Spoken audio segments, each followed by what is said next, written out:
Between concrete walls, there's a place for us where we could go, where we could be alone. Between city lights, we don't have to hide. I wanna go, do you wanna follow? There's something in the air, I can't explain it, but it's there. Ain't nobody gonna find us in our secret love affair. I don't wanna have to hide no more, it shouldn't be unfair. I wanna go, and I wanna know, do you wanna follow? Baby, do you wanna follow? Come with me, do you wanna follow? Baby, can't you see that? I wanna go, and I wanna know, do you wanna follow? Baby, do you wanna follow? Come with me, do you wanna follow? Baby, can't you see that? I wanna go, and I wanna know, do you wanna follow? I can't understand why we can't hold hands, but they don't know what we have is real love. Aren't you sick and tired of having to hide? I know a place, do you wanna follow? There's something in the air, I can't explain it, but it's there. Ain't nobody gonna find us in our secret love affair. I don't wanna have to hide no more, it shouldn't be unfair. I wanna go, and I wanna know, do you wanna follow? Baby, do you wanna follow? Come with me, do you wanna follow? Baby, can't you see that? I wanna go, and I wanna know, do you wanna follow?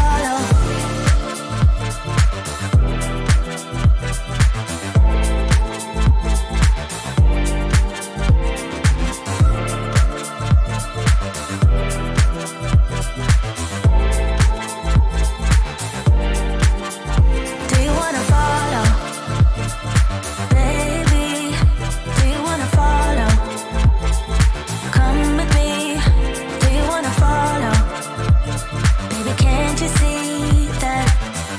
I wanna go, and I wanna know, do you wanna follow?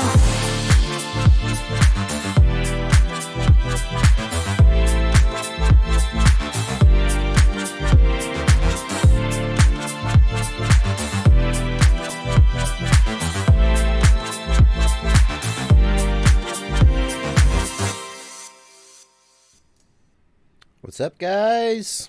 Y'all ready to stream? Oh yeah, I'm ready to stream. There we are. Hello, guys. I'm Joshua Bardwell. Welcome to the stream. We're going to do some questions. We're going to do some answers. We're going to do some questions and answers. I just realized I don't have a drink down here. If anybody could just send me a drink.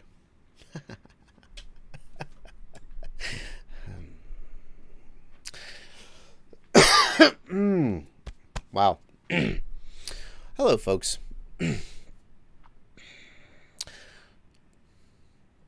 I've completely lost track of myself. Let's do that again. Hold on a second. There you go. There you go. There you go. Concrete walls, there's a place for. What's up, guys? I'm Joshua Bardwell, and you're going to learn something today. It is 1 p.m. on a Sunday afternoon. At least it's 1 p.m. where I am. Hello, Europe. Yep, we do this stream in the afternoon on a Sunday so that the Europeans can get in here. But everyone is welcome. Everyone's welcome, of course. And we're going to do some Q&A questions. You ask the questions, I answer them. Slagged FPV wants to know how the weather is in Tennessee. It is hot. It is humid. It's not as hot as it was like last week, but it's still pretty freaking hot. We're in just about the worst part of summer for us. So, but, you know, we got air conditioning. It's all going to be good. I like to, before we get into the questions and answers, hello, Alex Jung from Germany. Before we get into the questions and answers, I do like to do just a little bit of, just about people, you know, trickle into the chat.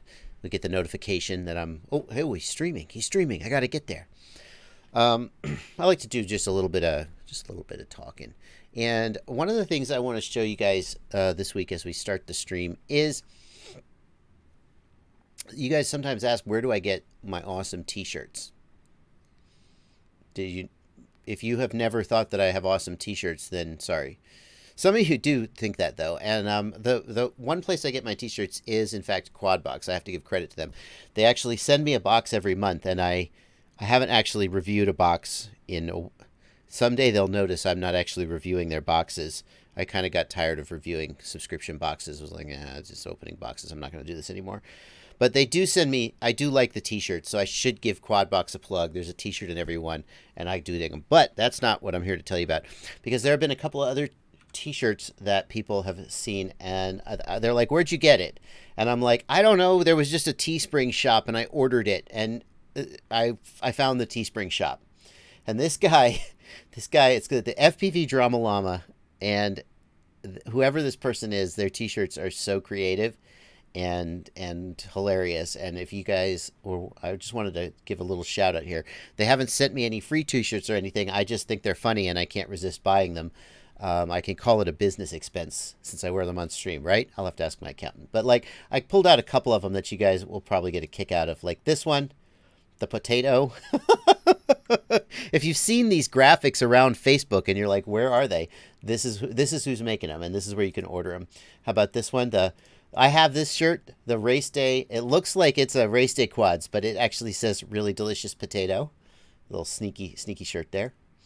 Here is the potato quad. Yes. And this is, I got to order this one. This makes me so happy. This makes me so happy. This shirt right here. Oh my God.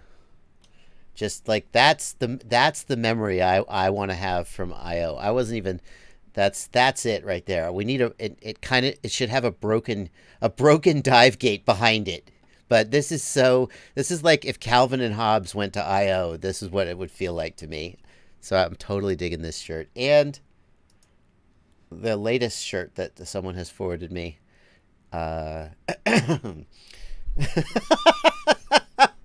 Really delicious pizza. Thanks. Thank you, FPV Drama Llama. Referring, of course, to the fact that someone out there thinks it's funny to send me pizzas on my live streams. But so if you want to check that out, I have no affiliation. I'm getting no kickbacks. I haven't even gotten a free t-shirt. I would take a free t-shirt, but I haven't gotten a free t-shirt. I'm going to actually buy a couple I want the IO shirt, and of course I have to have the JB shirt. Check that out. It is shop.spreadshirt.com, FPV Drama Llama. I'll paste that in the chat, and you can check that out if you like. And by the way, in case you're wondering, there will be no pizzas on this stream. My phone is off. I've turned my phone off, so if I get any text messages, I won't get them. The gate is closed. The turrets are up. Anyone who approaches the gate will be warned. Do not approach. You will be terminated. Anyway, it's all good.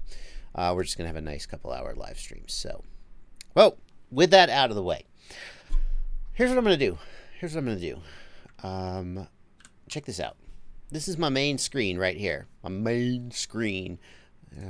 Oscar, there you go. We'll approve your message there, Oscar, but who knows if I'll actually answer your question. Oscar, I'll answer your question right now. Oscar Robinson Teddy asks, please help. My VTX pad burnt off. How do I put it back on? You cannot put it back on. Once them pads rip off, you are done. The workaround is to either find you need to find some place to solder it, Oscar. What you can do is you can scrape back the solder mask just a little bit to expose the trace that led to the pad, and then solder directly to the pad. But here's why that's not going to work for you. If you are bad enough at soldering that you lifted the pad in the first place, you're not going to be good enough at soldering to solder to the teeny tiny little trace, okay? So what you need to do is find a friend who is better at soldering than you, and they will solder to the trace. Sorry. The other thing you can do if you lift a VTX pad is if you can get a multimeter and touch just the last little remaining part of the trace, you can sometimes find the pin, or you can find a resistor or a capacitor somewhere on the board that you could solder to.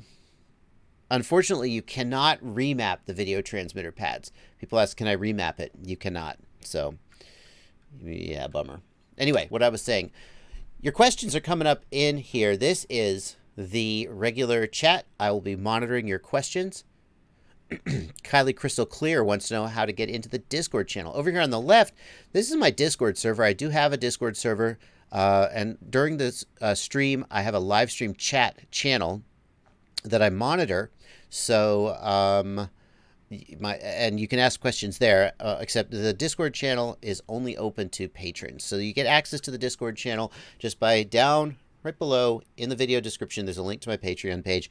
If you join the Patreon at $2 a month or more, then you can get access to the Discord, and you can hang out in there with the other patrons who are just really nice folks. It's a little self-serving to say that they're nice folks. They do pay my salary, so, but they're pretty cool. They're all pretty cool. Haven't met one that I didn't like yet. So if you want to get into the Discord, you got to join the Patreon, and that's how you do that. But don't worry, because I will be monitoring all the questions right here. And furthermore, if you want to see, the thing is, it goes by so fast. The questions go by so fast. So if you want to make sure your question gets noticed, hit that $sign right here. You hit that $sign, you pull out a super chat right here, and I will make sure to get to your question. That's another way you can support me. So that's it. Let's do it. We're going to be here for about 2 hours. We're going to answer some questions. That's it. That's what we're going to do. Toby Sexton in the Discord asks, with a large Crossfire light module, do you have to mod the QX7 for telemetry? Yes, Toby. You have to mod the QX7 anytime you're doing Crossfire. No matter what module you're using, it doesn't matter. You have to do that inverter mod. If you want to know more about the inverter mod, I think the best place to go is Philip Seidel's blog, where he explains I'm going to paste this in the chat for you and the Discord. He explains what the inverter mod is and how to do it, and he has wonderful graphics and diagrams, and you don't have to listen to me talk for 15 minutes before you see what the hell you have to do. But you do need to do that mod. If you don't do the mod, Crossfire will still work, but you won't get telemetry. The downstream connection to the quad works fine. It's the upstream connection that's been nerfed. And the problem, and so you'll be constantly getting telemetry lost or sensor lost, and the Lua script won't work. If you use the big module, then you can configure the system using the joystick on the back of the module, and you do not need the Lua script. The limitation is that if you're using the micro-sized module, you have to use the Lua script to configure things, and since the inverter mod is required to make the Lua script work, then if you have the micro module, it just isn't really feasible to use it with the QX7. If you have the big module, you can use the joystick to configure it. You don't need the Lua script, but the whole time you're flying, you're still going to be getting sensor loss, telemetry loss. It's super annoying, and you just should do the mod. The other thing you can do is you can go into the hardware screen of the QX7. You long press menu, and then you press page to get to hardware. And in there is a baud rate setting that controls the baud rate going to the external module. If you turn that down from, I think the default is 400 kilobaud, if you turn that down to 250 kilobaud, then the issue will go away, but you'll have a higher latency connection, which many people don't want. Okay, so there's your first question from the patrons over in the Discord. Let's see here. Grimy Gravy shows a photo of my live stream up on, I assume it's a hospital.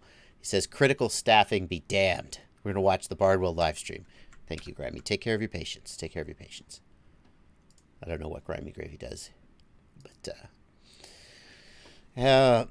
best ESC and flight controller combo, asks Venusaur. Venusaur, the best ESC, there's a ton of... So ESCs fall into 3 categories for me. Crappy, cheap ESCs that I don't think anybody should buy, but they're super, super cheap. So if you're on a real budget, that's what you get. And like an example of this would be like just the $8 Racer Stars, you know. I think if you've got a BL Heli S ESC cheaper than about $8 or $9, or a BL Heli 32 ESC cheaper than about $11, $12, it probably, I would pass on it. That's just, but cheaper than that, there's too many corners cut. So there's super cheap ESCs. There's budget ESCs that are decent quality, but still, like, some percentage of people are just going to smoke one for no apparent reason. This is the big risk with ESCs. They all perform pretty well until they light on fire. And it's just how long and how many crashes before they light on fire. And the better ESCs will go forever, and the mediocre ESCs, well, for some of you, they'll go forever.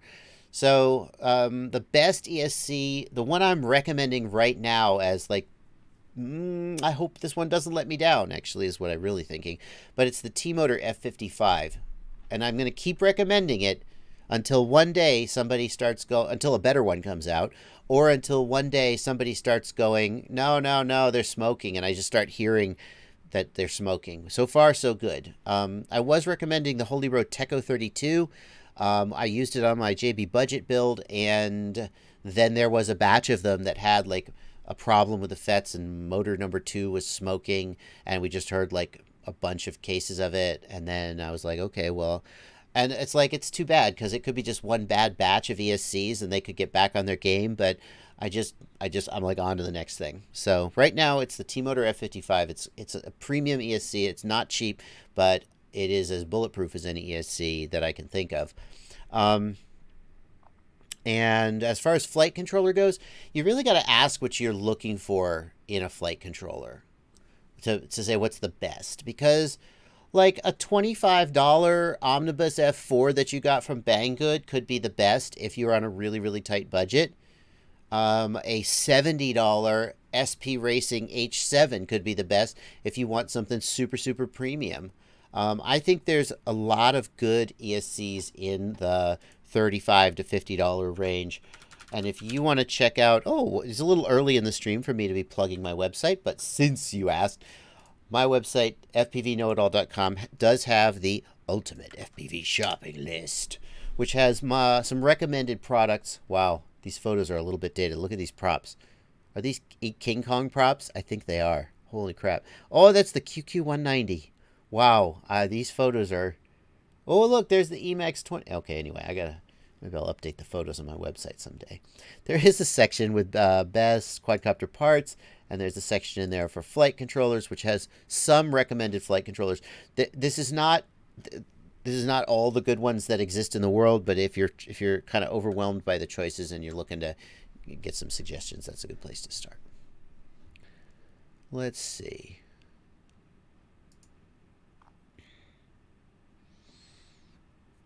Oof, Sam asks, X-Class. Sam's flying X-Class and says, APD 120 amp ESCs and RCN power motors having trouble with one motor stuttering at low throttle.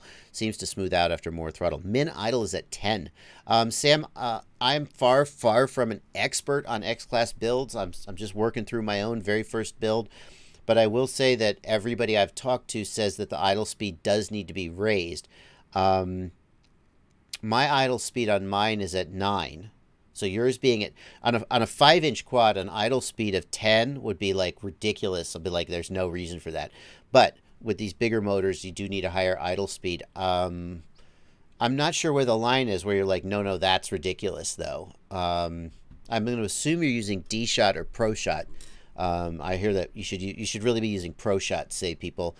If you are using something like One-Shot or Multi-Shot for some reason, you may need to calibrate the ESCs, but if you're doing X-Class, I hear that Pro-Shot's really the way to go. Let's see here. Thank you, Twisted FPV, for the endorsements. Twisted FPV says, can't go wrong with JB suggestions for parts on his websites. I always go there if I'm unsure what's good, what's not. Yeah, so here's the deal with my shopping list. I try to make sure that everything on the shopping list is good. But the shopping list doesn't contain everything that's good. The purpose of the shopping list is for somebody who gets new in the hobby, who doesn't know what to buy and feels overwhelmed, to be able to go there and kind of pare it down, right? So there's great flight controllers that aren't on my list, not because they're bad, just because I'm like, I try to have like one good all-in-one. I try to have just like one good suggestion for each type of person who's out there. So yeah. People say, why isn't such and such on your list? It's such a good product. I'm like, it is, but there may be something else that fills that niche that's maybe a little better. Let's see here. Roland B says, I have $600 to spend for transmitter and goggles. What are my top of the list for a semi-new pilot? For transmitter and goggles. So basically, you're looking at a $300 set of goggles, right?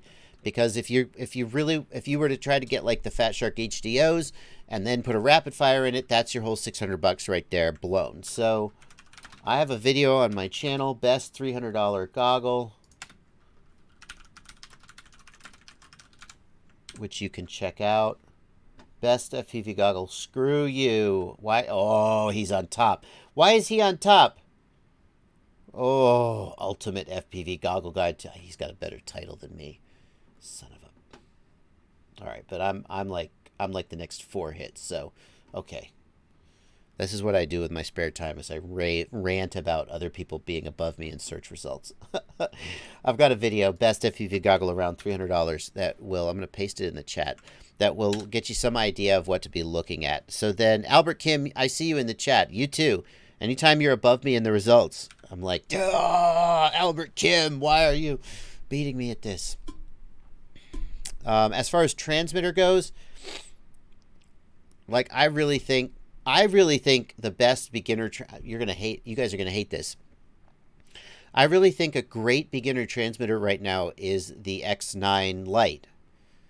It's like 70 to 90 bucks. I like the form factor. It supports the access protocol. You can flash it to support D16. It does not support D8, and that's going to be the big limitation. If you're a beginner and you want to fly something like a Tiny Hawk that uses the D8 protocol, the X9 Lite's not going to do it. I would suggest the QX7 at that point. Maybe it's the QX7, but the X9 Lite is a really solid radio, and it's about 20 to 40 bucks cheaper than the QX7. It's quite good. INFPV wants to know what I did on July 8th to make Chris so angry. You should ask Chris that if you want to know. I will not be making any comments about that. I made comments about that in the other live stream, and then I spent like 2 days this week doing nothing but arguing on Facebook. It's just not good for me. It's just not good for me. So I'm just going to say nothing about that. If you want to know what Chris is angry about, you should ask him. He will tell you, or maybe he won't. But I have no comment about that.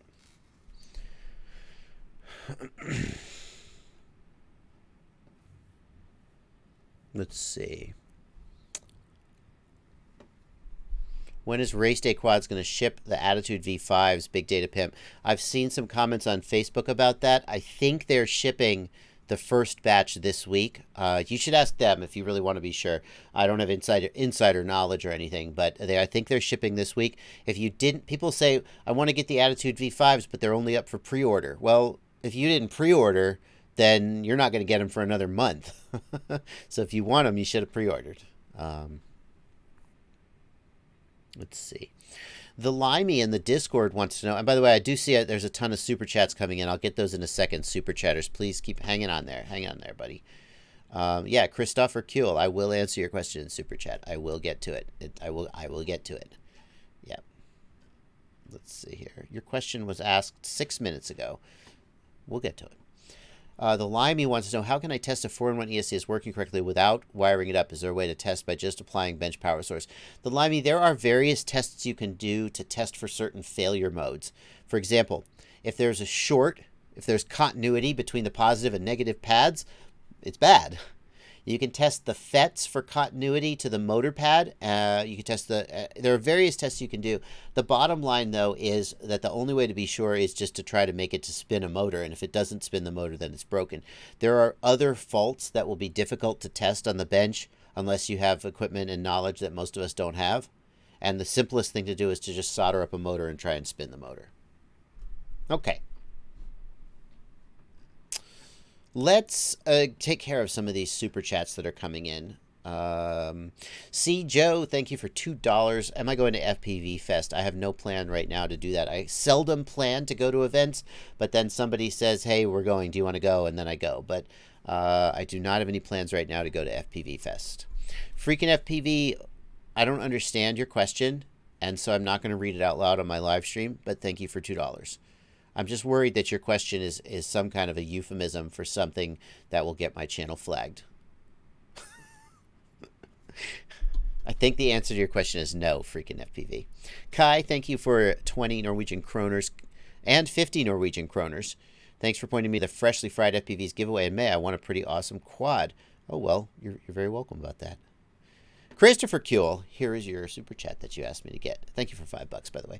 Have you ever had the problem with the FlightOne Revolt OSD and the Hobby Wing where it can hover on low throttle, but anywhere past 20% it twitches like mad? So I haven't had that problem, Christopher. I don't have a quad with that exact setup in it. That's why I haven't had that problem. The first thing I would want to check is the filtering and the vibration. You definitely want to make sure that the flight controller is soft mounted, that there are no loose screws or anything else that might cause vibration. The Revolt and FlightOne are very sensitive to vibration, electrical noise, and insufficient filtering. If you have used somebody else's filter presets, go to a more aggressive filter preset instead of a less aggressive one. Especially if you have hot motors, that it seems like you have not enough filtering. Make sure you've got capacitors on the ESC to filter the power as well. All of these things can cause those problems. Keith Ratliff, thanks for $10. Big donation. Thank you, Keith. You have a Maytech F722 SE and a FrSky RxSR. Connected S-Bus to RX2, smart port to TX2, and okay. Okay, I see what you're doing. Okay, you had me there for a minute. It took me a second to catch up. So the first thing I thought was, you can't put S-Bus on RX2, but you can. If you have an F4 flight controller, S-Bus cannot go to a regular UART RX pad. It has to go to the S-Bus pad. But you have an F7 flight controller, so you can put S-Bus on any UART RX pad. Great. Then you said you put SmartPort on TX2, and my thought was, you can't use TX2 and RX2 at the same time. You can only have one function per UART. So if the receiver is on RX2, you can't have SmartPort on TX2. It's a separate function. But what Maytech is having you do is remap soft serial onto the TX2 pad. So basically when you do that, the TX2 pin is no longer serving the UART2 TX function. It's being used for a different function, and we're just reusing that pin to save ourselves from having to waste another UART. Soft serial is, so if a UART is a hardware serial interface, like USB, right? You plug peripherals into it, except the peripherals we plug in are not printers and mice, they're receivers and so forth. So a UART is a hardware serial interface. Soft serial is a software serial interface. So instead of having circuitry on the chip that performs the UART function, the processor itself is reading the voltages and interpreting them as ones and zeros. And this is good because soft serial can, why are they having you do that with an F7? I guess they're just trying to save you a UART. Because if you have an F7 flight controller, you could just use TX3 for SmartPort.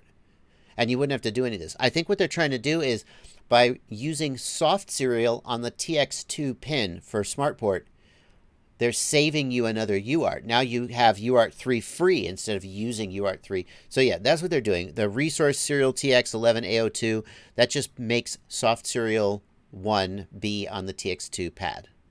I hope that has all been answered your question, Keith Ratcliffe. Thank you for $10. Slinky FPV, thanks for $2. My ESC telemetry keeps dropping on my Teco 32. Any ideas? I mean, it's got to be the signal wire, right? I would actually be curious, Slinky FPV, like what is telling you that it's dropping? Anyway. Bobcat FPV, thanks for $10. 2150 kV, going to use the H7 Extreme. Should I use ESCs with an F3 chip to future-proof? Bobcat, I don't see any point in running F3 ESCs these days. The thing is, the faster processor is only useful if there is more complex code to take advantage of it, and that code doesn't exist today. Someday, the BLHeli devs will release code that only runs on an F3 chip. And when that day comes, people with F3 chips will be glad that they have them. I don't see any indication that that's coming anytime soon. Oh, but the thing is, someday that's going to happen, and people who bought an F3 the week before are going to be glad. So, but maybe that day will be a year from now. Who knows? They basically have to release a new version of BLHeli S, or BLHeli.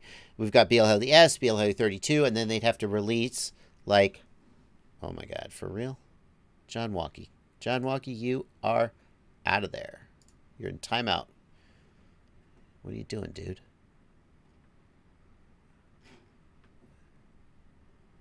Okay. Sorry, guys. We have to moderate. Oh, Albert Kim is apparently a mod. Thank you, Albert, for modding there. Yeah, so I'm not buying and I'm not recommending F3 ESCs today. They're just more expensive and they don't do anything better than a BL32 ESC. Someday, a BL Heli F3 will come out and then we'll be glad we have them, but I have no indication that it's coming anytime soon. Timothy Ivory, thanks for $10. No questions, just thanks for $10. Justin Treen, thanks for $2. Justin Treen was a winner of a Clearview module that I did a big giveaway for my patrons. One of the things that patrons get that because like I answer everybody's questions. I just answer. You could just email me or message me on Facebook and I'll answer your question. I've never been the kind of guy who goes, "You need to become my patron before I'll talk to you," and that's worked out well for me. So I'm going to keep it up. But one of the things I do to reward, because like people are patrons, you got to do something for them. I do giveaways, and I basically just give away stuff that I reviewed that I'm not using. I did a big giveaway of some goggles and some modules, and Justin Treen won a Clearview module. And the Clearview module did not beat Rapid Fire in my testing. But I bet if somebody gave you one for free, you'd take it. Apparently, Justin's thankful. All right, guys. That's enough super chats for right now. I see more super chats coming in, but I will get to them. But I'm going to go back to the regular chat real quick because I always try and make sure to answer questions in the regular chat as well. What gauge wire for brushless motors do I need to use to extend my motor wires? Luke Skywalker.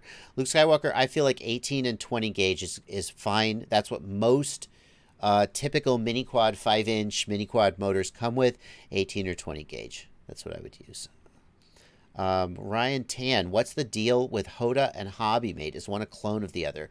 No, Ryan Tan, they are not clones. I'm not sure which of those is the original manufacturer and which is the licensee, but there's nothing sleazy going on there. I've talked to HobbyMate.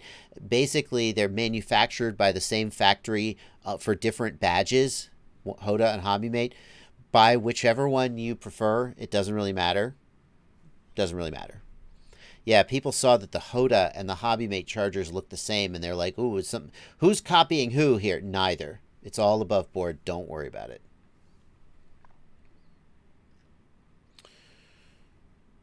Mike Oleska, some of us are dumping all our spare cash into getting into FPV and can't afford to be a patron yet. No problem, Mike. I don't, like I said, I am thankful for all the people who decide to be my patrons. I don't in any, my philosophy has always been just help everybody. Mention, hey, if you feel like supporting me, like, here's what I want. I don't want people to be like, fine, I'll give you $2. I guess you earned it. No, just keep your money. Keep your money. It's all good. No hard feelings. I want people to be like, geez, yeah, abs, take my money. Holy crap. Yes. Take $2, a bargain. If that's how you feel about what I do, then join my Patreon. If you are like, I don't know, I kind of got to buy coffee tomorrow, just buy coffee. Don't sweat it. Yeah, it's no big deal. Because eventually, it's a pay it forward thing. Like, I sincerely believe that I just think if you help people, you will be successful. People, how do you start a successful company? How do you start a successful YouTube channel? These are questions that people ask me, and there are various answers. Like, if you are a beautiful woman and you want to post pictures of yourself in tight revealing clothing, that is one way to start a successful social media channel. That will work. It doesn't work for me. My philosophy is that if you just spend all day helping people, eventually you will succeed. So that's what I do.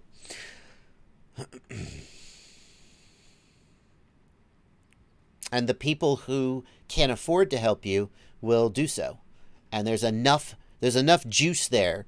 You don't have to like just wring all the juice out of the fruit. The fruit is just dripping with juice. And you could just, okay, it's a bad analogy. Oh, is there an advance? What's with the Beast class? Asks Nadav Parat. Well, I'm still working on getting it tuned. I may be swapping the motors on it. And, it's still around. Is there an advantage Mino FPV wants to know if there's an advantage to buying the Tattoo R-Line 1395C when the Fun Fly costs $1820. Mino FPV, I have not done a rigorous test on the Fun Flies, but I've done some field testing and I've talked to some people. And the short version is the Fun Fly is a thumbs down for me. A good value pack today is the Ovonic brand. The Ovonic brand, I haven't tested the Ovonic brand for bench testing, but I always keep my ear to the ground, and sometimes people are like, hey, damn, this is a good battery. And if over the course of a couple weeks, like 10 people are like, hey, have you tried this? This is a good battery. Then it just kind of bubbles up in my consciousness. So I would say if you're looking for a budget one, I mean, CNHL are always good if you can get them on sale. Great performance, great price. If you're in the US, I like the Xylo brand from Get FPV and the Race Day Quads House brand. All of these are pretty solid. If you're looking for something else, the Ovonic brand seems to be pretty good at a decent price. Let's see here. Get back over to the Discord. Discord's rolling by. Asgard says, will you do a new review on the Jumper T16 Hall sensor? Well, I mean, not much has... So in case you didn't miss this, Jumper has released a Hall sensor version of the T16. Yay! Hall sensor gimbals or Hall effect gimbals. Yay! That's one of the things I wanted. The other thing I wanted was an internal multi-protocol module. I'm still waiting for that. Although I did see a mod today where a guy took the multi-protocol module out of its case and put it inside the radio. And he ran a wire with a little switch on the outside of the case to basically just switch the power and signal between the module bay and the internal module. Very clever. Very clever. And basically he put the module inside itself. But I'm still... there's no need to update the review on the Jumper T16 because now it has Hall effect gimbals. Good, but it's still basically the same radio and the review still basically stands. Clown wants to know my thoughts on the Caddx Dolphin. The Caddx Dolphin is confusing the hell out of me. Let's take a look at the Caddx Dolphin real quick. This is the new camera from Caddx FPV, the Dolphin. Looks very similar, of course, to like, you know, a Foxeer box or a Runcam 5, but it's $40. It's $40. So I'm extremely suspicious. Like, some people have conjectured that they just took a Caddx turtle and put it in a box case. I don't know if that's true. The other thing that's confusing is the product page lists cloud storage functionality. Oh, this is the low light performance. If this looks crappy, that's because this is very, very low light. The product page lists cloud storage capability, and I'm like, why does a FPV smartphone have cloud storage? And some people have told me that it is actually a security camera. That's why it has cloud storage, and they just repurposed it and put it in a box. I don't know. I got to tell you guys, though, at a price of $40, I think that some people will find it good and usable, but it's hard for me to imagine it's going to be like, whoa, this is the new one. This is the new winner. Just because that price is so suspiciously low. It's like, it's so suspiciously low. It's just, it's like, it's too cheap. If somebody walks up to you on the street and goes, you want to buy a Rolex? $50. Well, it's probably not a Rolex, right? Okay. So I'll try it out, but here's the, I'm going to try out the Dolphin, but I think the best I could possibly say about it is, yeah, for $40, it's not bad.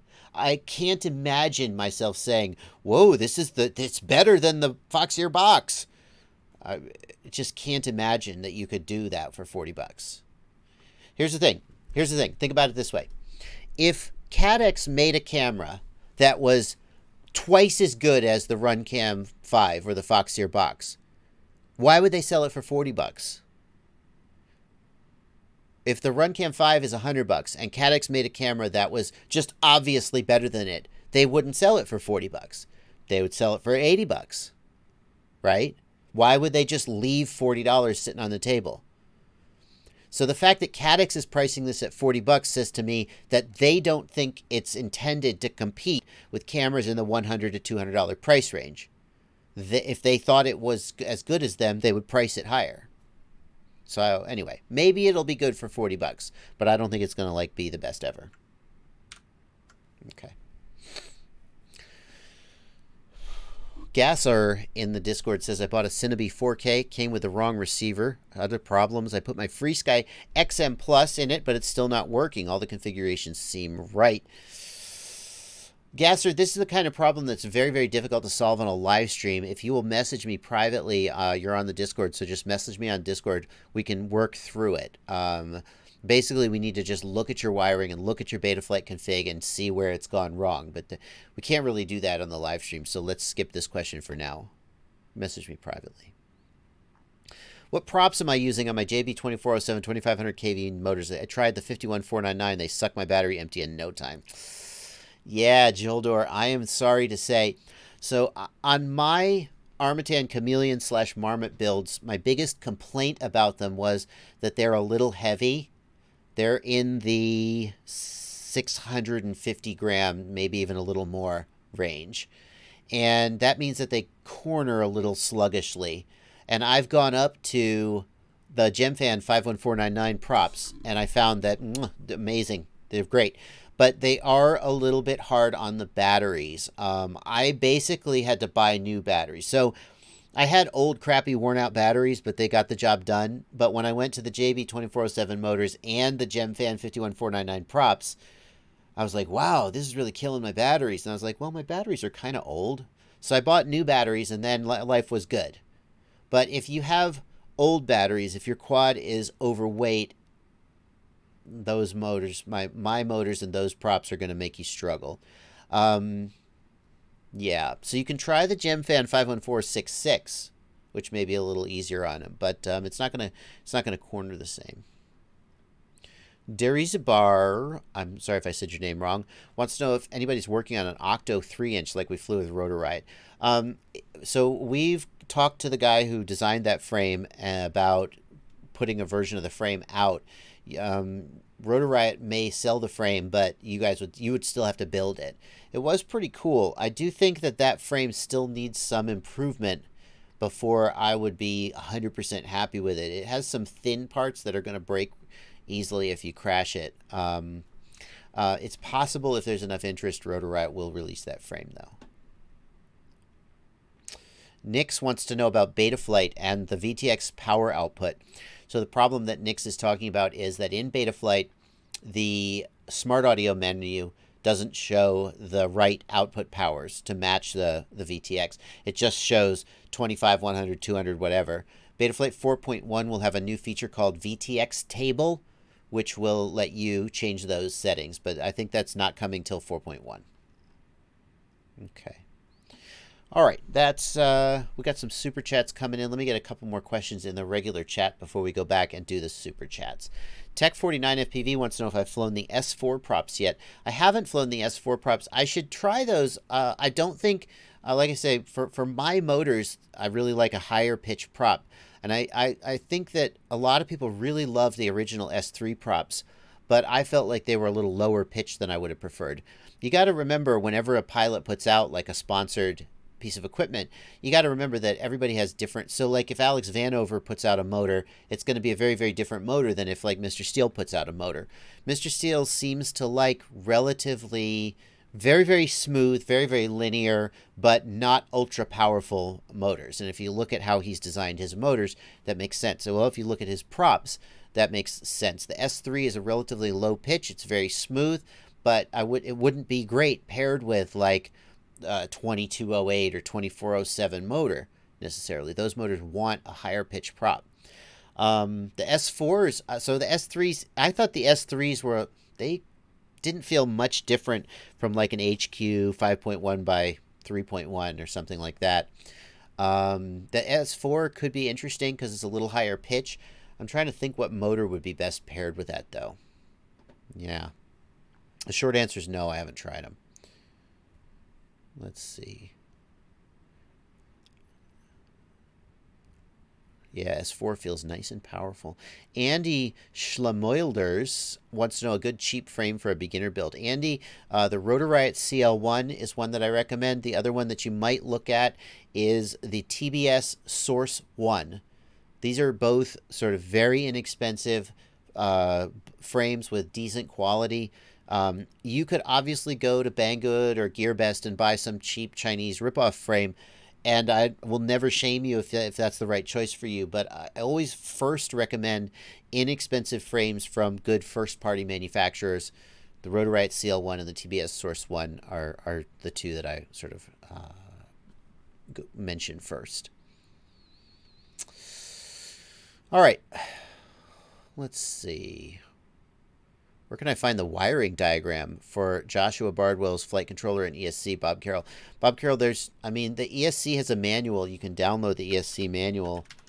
The manuals for my products are always at least on the Race Day Quads. Race Day Quads is the manufacturer for my ESC and my flight controller, so you can always get the manual right here, but there's no wiring diagram. You just look, here it is. Here's the wiring diagram. Boop. There you go. There is a solder bridge on the flight controller that you need to bridge. The flight controller user manual describes that in more depth. So if we go over to the page for my flight controller, the user manual is right here. Here's the link to it. I'll paste that in the super chat for you. And that's where the instructions are. All right. Let's get those super chats out of the way. We got a few more coming in. Timothy Ivory, let's see, Justin Treen, Christopher Kuehl, Dave Hernandez, thanks for $1. Sandy Dameron, $5. Sandy Dameron asks, hot motors after addressing vibration noise, soft mount flight controller and motors, debug gyro scaled set filters, and reduced D gain. Sandy Dameron, here's what I would say. If you have hot motors after doing all of that, spin the motors from the Betaflight Motors tab. If they get hot from the Betaflight Motors tab, then it is definitely not anything to do with your PIDs or your filters, because the PID loop is not active when you spin the motors from the Motors tab. So if they get hot from the Motors tab, it means that there's a problem with the ESC or the motor. So you can test that the motor screws are not touching the windings. You can test for continuity between the motor wire and the bell. And sometimes the winding will get scrubbed a little bit and damaged and be touching the bell, and that'll cause hot motors. If it's not any of that stuff, if you have cool motors from the Motors tab, but hot motors when you fly, you just got to keep working the filters down. That's just got to be what it is. Not enough filtering, too much D gain. That's got to be what it is. Zero FPV points out that the Caddx Dolphin is only 1080 at, what do you mean 15/30? What is 15 FPS? 1080/30. A lot of people are okay with 1080/30 though. A lot of people are okay with it. I mean, that's acceptable. Keith Ratliff, thank you for $2. How do I actually tell the flight controller to do the remap? Keith, you got to go to the command line and you paste in that thing, that the resource serial TX11 AO2. That text. See, look, Keith, right here. Hang on, right here. This text right here, resource serial TX11 AO2. You're going to paste that into the Betaflight CLI tab, and then you're going to type save and hit enter, and that will perform the remapping. There's more that you got to do. You got to go to the ports tab, and what I would suggest is this. I have a video, Betaflight Smart Port Telemetry How To. This video shows how to, I'm going to paste this in the chat. This video shows how to remap a pad on the Maytech F405 for Smart Port. Now, the exact steps are not going to be the same because that's not the flight controller you're using, Keith, but the general steps will be the same, and you can see how I do it. Pardon me. Braindead 4554, thanks for $10. My question is, I have a hard time picking a motor for a frame. Which KV size performance? What's the easiest way to choose a motor for different frame sizes? Braindead, what I would suggest is that you go to the website rotorbuilds. Damn it. rotorbuilds.com. Go to the website rotorbuilds.com. It's a fantastic website where people can post up builds that they've done. And you can actually browse parts. So we say browse parts frames. Then you pick your frames. You pick your frame, like the TBS Source 1 right here. Here are a whole bunch of TBS Source 1 builds that other people have done. And you can just look at the parts that they've selected. And if you spend enough time poking around on this website, you'll start to get a sense of what size motors people tend to use. That's what I would suggest.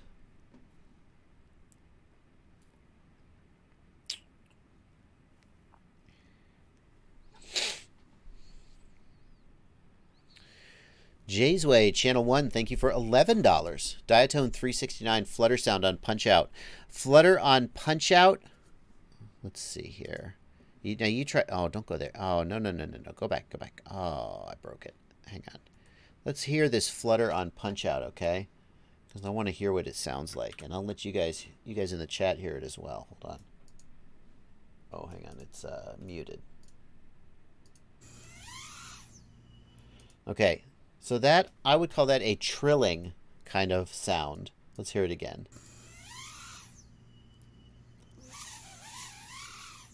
Yeah. I would call that a trilling kind of sound, although it's a little tough to tell because you can tell the difference between P-term and D-term oscillation based on the frequency of the oscillation. It takes just some practice at listening to it to hear the difference. But in general, D-term oscillation is higher frequency than P-term. In this case, though, because it sounds like it's a micro, yeah, 369. The 3-inch props may be confusing my ear a little bit, but I think what I would do in your case is take P and D down by, let's say, 20%, okay, and see if that fixes it. You could also try TPA. TPA reduces P and D at high throttle. I think they've changed it in 4.0, so it only does D gain now. But yeah, definitely lower D gain, probably P gain also. So that's what I would say. Tim Doink wants to know, how big is the difference between cheap and expensive lipos? Well, cheap lipos can be good, and expensive lipos aren't always the best. But all bad lipos are... I don't know. A lot of time there is a, let me say this. There's a big difference between the best and the worst lipos. So first of all, don't even consider anything from 75C on down. Okay? For typical sort of mini quads, like 5-inch, 6-inch, even at the micros, you really need a good C rate, because the smaller packs just have to be higher performance. Mini quads, if you're flying like a flying wing with just one motor, a 45C or a 35C pack may be fine, but mini quads require high current, high discharge batteries. So you're really going to want to be looking at something in the 85, 90, 100C or higher. Once you get above about 100C, it's all kind of bullshit, right? Manufacturers are basically just sort of binning their batteries. So a Tattoo 100C will do better than a Tattoo 85C. That's Tattoo's way of saying to you that this is a higher discharge battery. But you can't assume that a Tattoo 100C and a CNHL 100C will perform the same. That's not a given. There's a big difference in battery performance between the best and the worst. That is absolutely true. But just because you're spending more doesn't mean you're getting the best.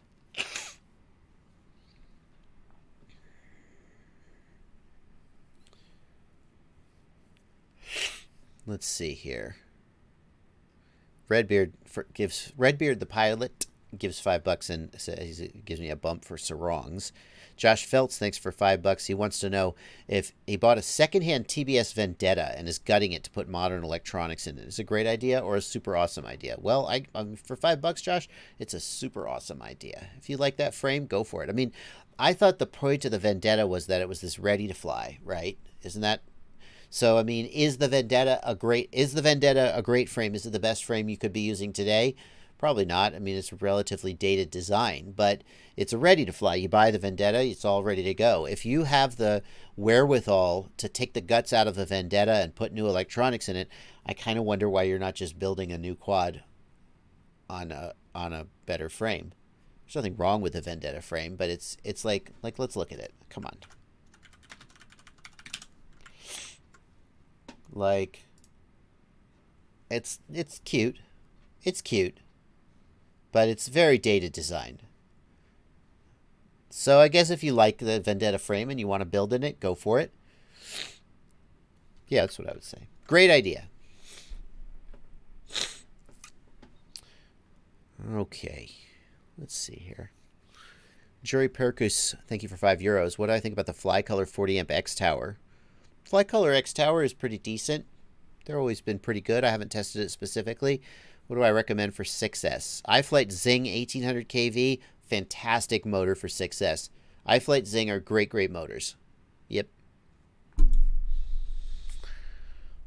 Which 5.8 gig TX antenna? Banggood only, asks Priya Bharata Saha.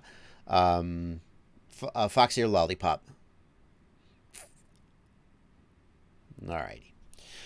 Am I going to review the Armatan Badger Evil 12? I might. It's possible. No promises. I can tell you this, Armatan's not going to send me one. If I review it, I have to buy it. And then if I review it and say anything bad about it, I'm going to catch hell. So...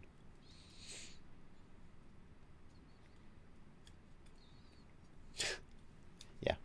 It's tough because when there are certain manufacturers who are not shy about saying when they don't like something you've done.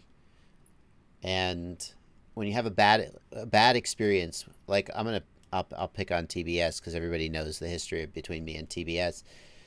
There's no secrets. There's no secrets there for me to reveal. Like, I do something that Trappy doesn't like. He pitches a fit, yells at me, asks me to not review his products anymore. I have a bad day. And then I go, screw that guy. I'm not reviewing his products anymore. But, like, I don't work for him. I work for you. You guys want to hear my review, or you want to see a setup guide for TBS Crossfire, or... So I'm like, okay, well, I work for those guys. I'm going to do it. But then I'm like, screw that guy. So anyway. And then I'm like, isn't there some other product I could be spending my time on? Anyway.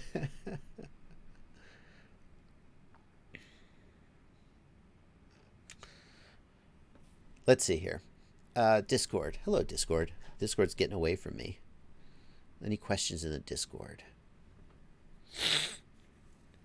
Let's find us. Let's make sure I get a few Discord questions. Spesh says, I have a GEP RC Signet 3 with R9mm receiver. I've flashed F-port firmware and wired the inverted pin to the R9mm to spare TX pad for UART 6. All good so far. Telemetry turned on to Betaflight. I can see PIDs, VTX, etc. on my X-Lite Pro. When I change the settings, none of them get saved. Spesh, the fact that you have the Lewis script working, it's good news. It means that you have telemetry set up correctly. It means you have F-port working. Stop. Don't change anything. In the Lewis script, when you change the settings, you have to manually write the page. Just changing the setting doesn't update it in real time. You have an X-Lite. I don't know the button press off the top of my head. But on the Tyrannus, you long press the menu button and it has save page as an option. So I think what's happening, Spesh, is that you have everything working. Don't break it. Don't change half duplex and break it. It's working. You just didn't realize that. And I made this mistake the very first time I used the Lewis script. When you change the settings in the Lewis script, you have to manually write the settings. That's what I think is going wrong, Spesh. Alep FPV just built a Source 1 6S build on Emax Eco Motors, FX props, Betaflight 402. It says when it flies, it vibrates. Changing the let's have a look at these vibrations that he's having here. Hang on a second. Let me pull this up in a separate window. Okay, sound is... I wish we had sound, guys. Sound, I mean, I understand you're limited to what you've got. Sound is almost more useful than video when troubleshooting an issue like this, hearing what the motors are doing. But since this is Jello, I guess we'll look at video. Yeah, we're gonna, where's it? Oh boy. It's so hard to tell, man. This is potato quality right here, right? This potato quality DVR, it's very difficult to tell what exactly is causing these. I like how you've mowed this, this course here. Very difficult to tell the nature of these oscillations with no sound and potato quality DVR and YouTube mangling it. I'm not sure I could... Here's what I would tell you. It's not always the case that 48K PWM frequency is the best.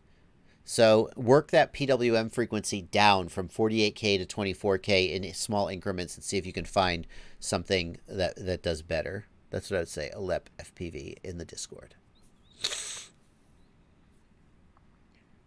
Terminal LCPL wants to know about a good 3-inch frame. Looking at the Acrobrat and also maybe the Driblet. The difference between the Acrobrat and the Driblet is the Acrobrat is specifically designed to capture high-def footage. It's specifically designed to carry a high-def camera and fly. It's a heavier build designed to fly more like a 5-inch, whereas the Driblet is a little bit more like a micro. So you got to ask yourself, do you want high-def? And that'll steer you in different directions for the frames. Danny FPV, thank you for $2 or €2, my bad, in the super chat. I'm actually almost caught up on super chats. Kylie Niemeyer, thank you for $5. What's the best micro VTX for a 3-inch quad? Needs some MMCX, smart audio, and at least 200 milliwatt output power. Ideally solder pads. What about the? I mean, I don't know about MMCX. What about the TBS Unify Nano though? Does that have MMCX? I think it doesn't. I think it ticks all your other boxes, and in fact, it goes up to 400 milliwatt. Oh no, that's the Unify Pro Nano. Only 50 milliwatts. Which the Unify that? Why am I on mobile? Okay, that doesn't make any sense. 5 gig. No, go away. Let's see here. Pro 32 Nano 5G8. Is this the one goes up to 400 milliwatt? Yeah. So this is one that's good. It ticks all your boxes except the MMCX. I don't know about a nano receiver that has an MMCX. What about the Cricket Nano? I don't think any of the nano receivers have MMCX, do they? Oh, hot damn. There you go. Got 200 milliwatts. Let's check that. Yes. Okay. Bingo. There you go. So I am going to suggest that you look, Kylie Niemeyer. I'm going to suggest you look at the Ready-Made RC Cricket Nano. That one seems to tick all your boxes, my friend. Thank you, Alex, for getting that transition. Coming back to my face camera. Good job. Alex has been keeping up on it today. AKK FX3 Ultimate. Let's have a look at that. What has that one got? That's a 20 by 20. I'm not sure that counts as a nano. I don't know. Micro VTX. I guess 20 millimeter would work. 20 millimeter would work, sure. Assuming you have stack height to spare, but a lot of 3-inch builds will be designed to basically put everything in the stack. So, yeah. Okay. Pit of Dirk, thanks for $5. Nils Brinkman, thank you for €5. He says, thanks for help on mid-throttle oscillations on my 7-inch quad. It isn't fixed, but I appreciate your help. Well, mid-throttle oscillations are so hard to solve. There's just no reliable fix that works for everybody. RC Boffa noticing that the camera management is so good. Thank you, Alex. You're doing a good job. The chat is happy with you. It's good. It's good. Don't mess it up. Keep it up. Don't let his head get big. Let's see. Which GPS module do I recommend for long range? Evil 12. It doesn't really matter. The two things you need to know is, does your GPS module have a compass or not? So there are GPS modules that don't have a compass. If you're using Betaflight GPS Rescue, then that's fine. Betaflight doesn't really need the compass.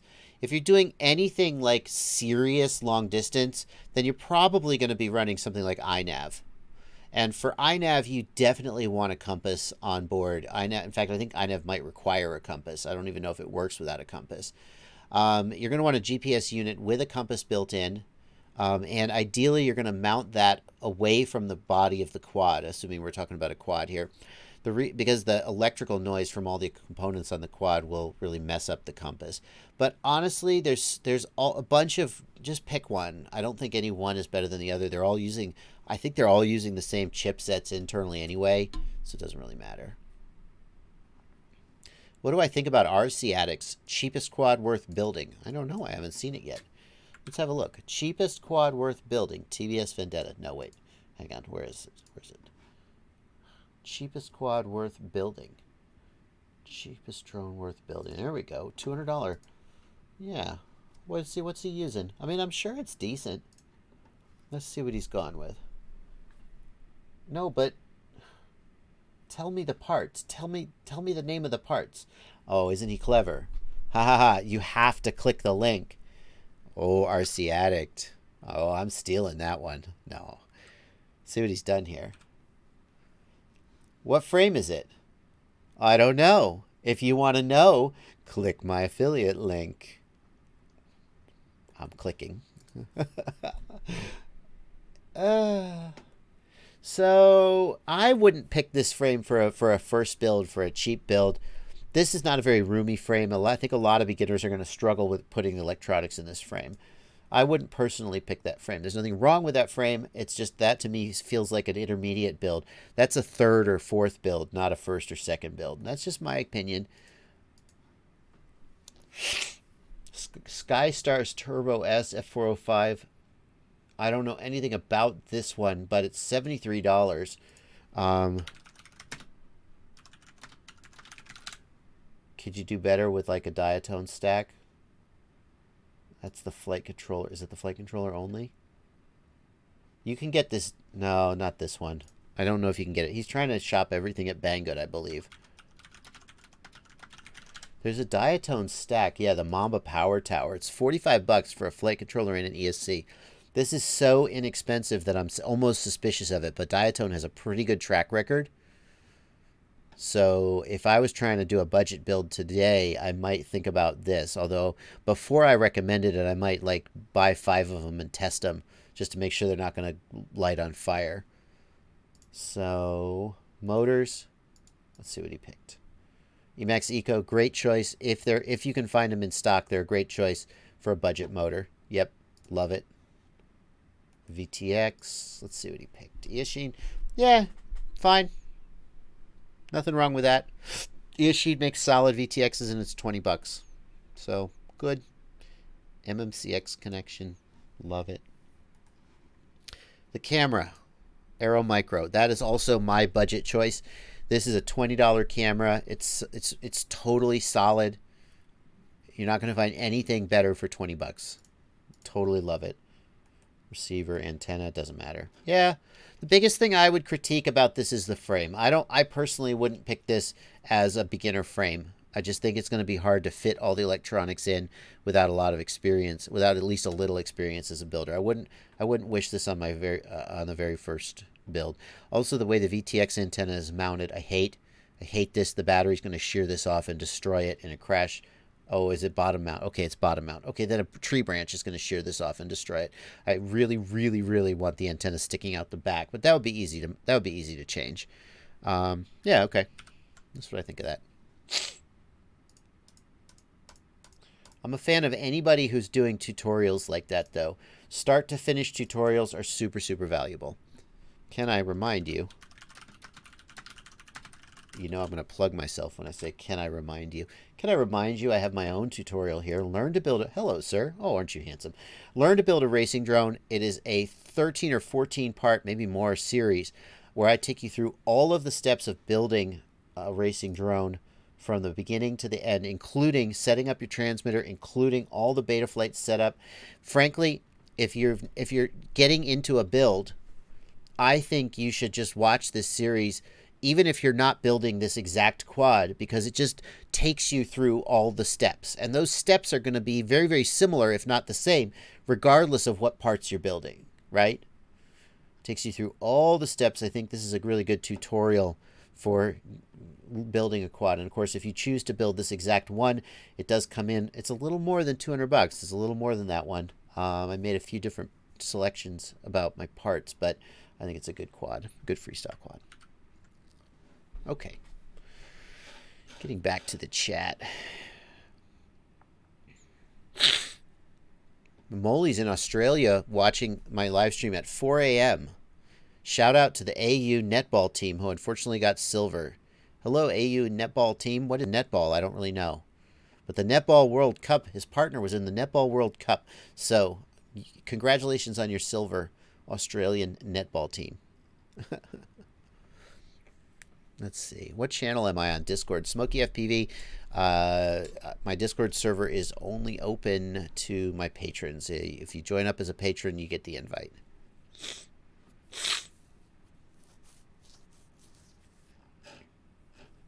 Aussie.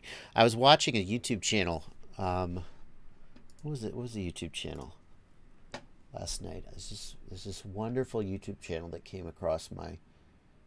Hello? Can we... Look at my history and find this lady. She is Australian, and I adore her accent. Here we go. I adore her accent so much. How to cook that? I'm Anne Reardon, and this is... Dave Reardon. Yay! We've had lots of requests to do another Clever or Never, and we've been collecting... This is one of my favorite accents. I don't know why. My favorite thing she does is, like, I actually really like accents and listening to people's accents and hearing how all the different sounds come out. I don't know, and breaking them down. My favorite thing about this particular Australian accent is, like, when she says the word no, it has all the vowel sounds in it. She says, like, no. No. I'm not going to... It's so cool. Like the O. Oh. No. Like the way I say it, there maybe is a little bit of an at the end. No. No. But it's basically just O. But hers is like no. Love it. Okay. Congratulations, netball team. Thank you, Trebor Bobuck, for £5. I fixed his telemetry issue. No question. Scott Tembley, thank you for 10 Australian dollars. If I hadn't landed in FPV, what do you think my dream job would be? I don't know, man. I have been a teacher and instructor most of my life. I started out doing classroom instruction for about 10 years and really formed a lot of the skills that I use now. I've always, I like helping people, and I like feeling smart. So those two things go well together. I couldn't say, I mean, people, what would your dream job be? I don't know, to sit at home and play video games all day? I really don't know. I don't think you could really predict what your dream job is going to be. I think a lot of people kind of stumble ass backwards into their dream job. What you have to do is, I think what you have to do is just do things and see what appeals to you. Just expose yourself to a lot of different things. And like, I think you find your dream job through your hobbies. It's the things that you do that you really want to be doing. And then you just immerse yourself in that. And then if you're lucky, you find a way to make a job out of it. Yeah. I don't think most people could just say, this would be my dream job. Unless you've already kind of fallen into it, right? How many people who are living their dream job woke up one morning and went, that's what I'm going to do, and then they did it? Maybe some.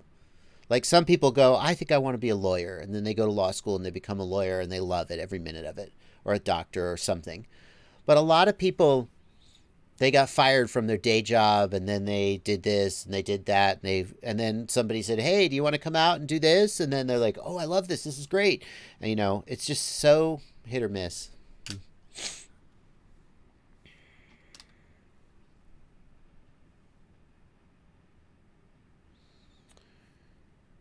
Yep.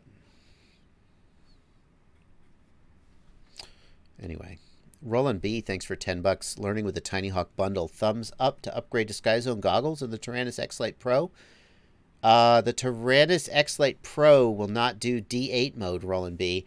So I don't think you should get any of the new access radios if you want to fly it with your Tiny Hawk. The Tiny Hawk has a D8 receiver. It will not be supported by any of the new access radios like the X-Lite Pro. So I would get the standard X-Lite if you want to. Sky Zone goggles, you're good to go. Skadoosh says, I had no idea what he would be doing, and he is loving it. Yep. I think this is really important because a lot of times, this is just my personal philosophy. I understand I respect if you don't agree with me. Like a lot of times parents push kids to like, you need to go to school, you need to study this, you need to pick your career.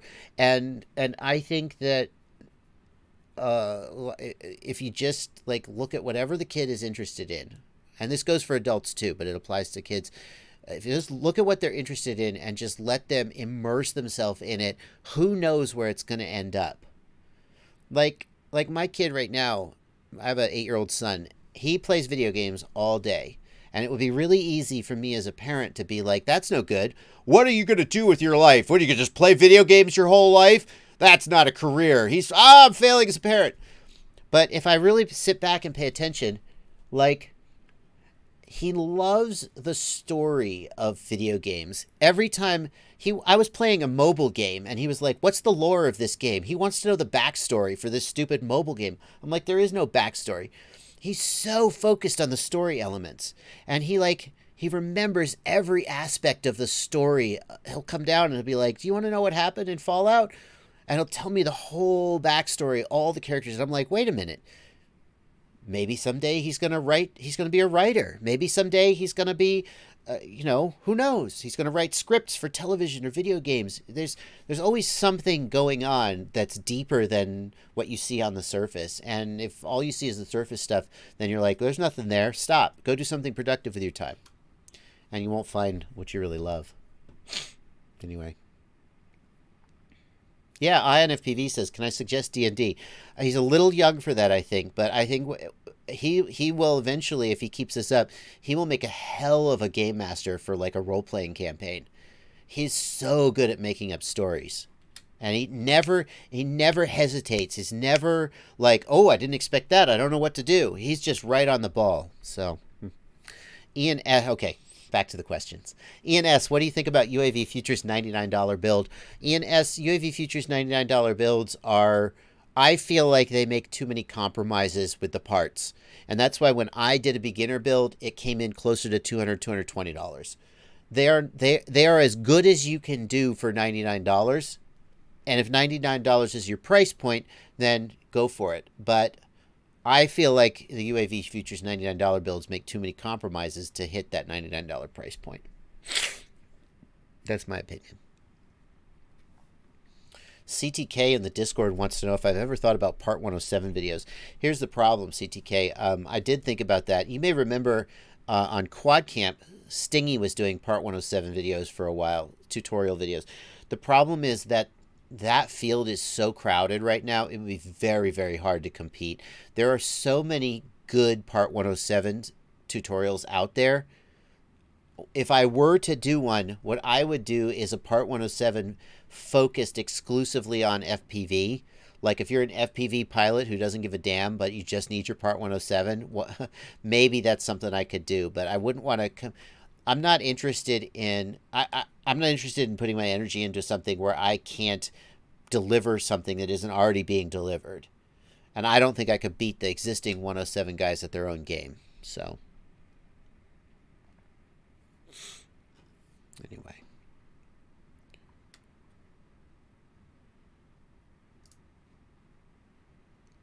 Yeah. Anfo FPV says, only member of my family without a PhD, overclocked my PC, 6 years of psychology, now own a small business in infotech. Yeah. You just never know, man. I saw so many of my friends go to college. I went to Georgia Tech. I saw so many of my friends get a degree in whatever, graduate, and get hired as web devs. There was a joke for a while at where were they all working? Were they working at CNN or Turner? I think they were working at CNN, which is based in Atlanta. Like, there were a bunch of electrical engineers, chemical engineers, management majors. They were all just web devs. You just never freaking know. You just don't. How do you set up an XM or XMM Plus in 8-channel mode for low latency in D16 mode? I don't get any inputs when I change the channel range to 1 to 8. Max Pettit, you don't get any.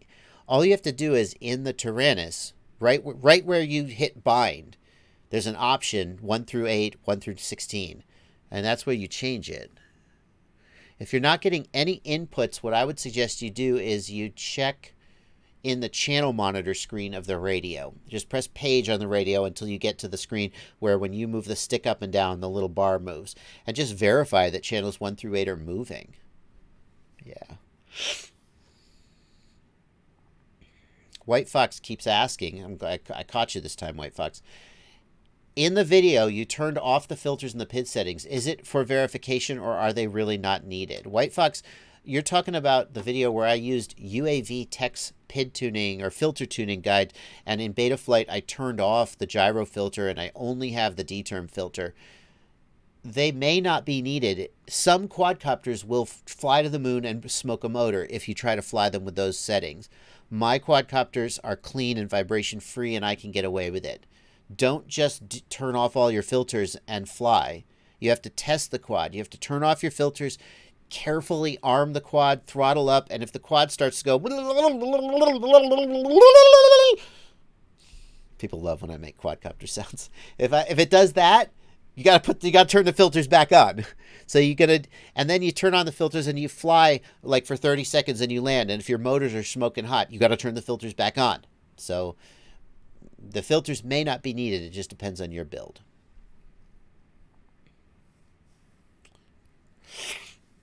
DU4 FPV says you probably bound in D16, need to rebind to D8. No, DU4 FPV, the XM and the XM Plus are D16 receivers. They won't bind in D8 mode, so that's not it.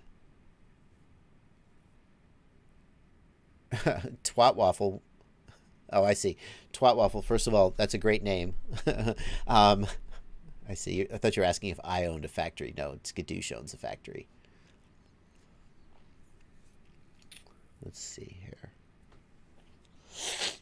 All the reasons 7171TBJ wants to know all the reasons I can think of that would cause flyaway straight up with Betaflight 403. The number one thing that causes flyaway is too much D gain and not enough filtering. It could also be that you've got like vibration in the stack, too much vibration. But that's it. Reduce your D gain, filter more aggressively. That's it. Those are the ways to fix that. I mean, that's the short version.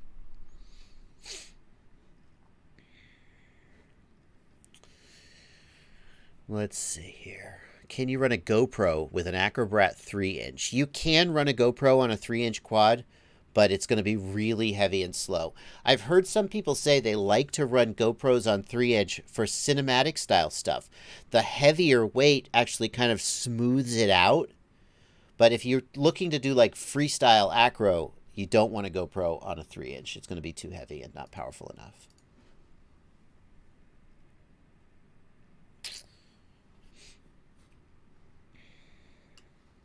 How come there are sometimes major differences between two brands' 1700 kV motors, assuming they're the same size? Asks Jelmer in the regular chat.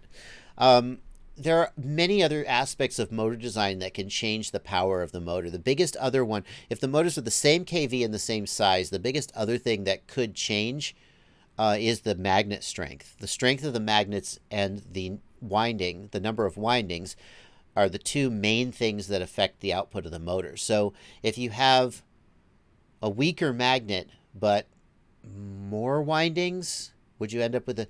When the magnet gets weaker, do you have more or less windings to get the same kV? I think you need more windings. So a weaker magnet with more windings will produce the same kV, but will be a weaker motor overall. But it probably will run smoother. So there's various trade-offs there. There's also some variance in the kV. A motor's actual kV may be off by as much as, say, 100 kV from what it actually is. In my tests with my own motors, we've seen about a 50 kV variant just because the exact strength of the motors is the magnets is a little bit different, right? Obviously, the number of winds is the same. A lot of times, sometimes manufacturers will just lie about the kV. they'll have a motor, and the motor, just based on the magnets and the windings they used, the motor's a 2500 kV motor, but they're worried that if they sell it as a 2500 kV motor, people won't buy it, so they just sell it as a 2400 kV motor. I mean, that happens, so that may be a thing that you're seeing. Rick Lurero PT, first time watching the live stream live. Welcome, Rick. Good to have you here. Here is your shout out.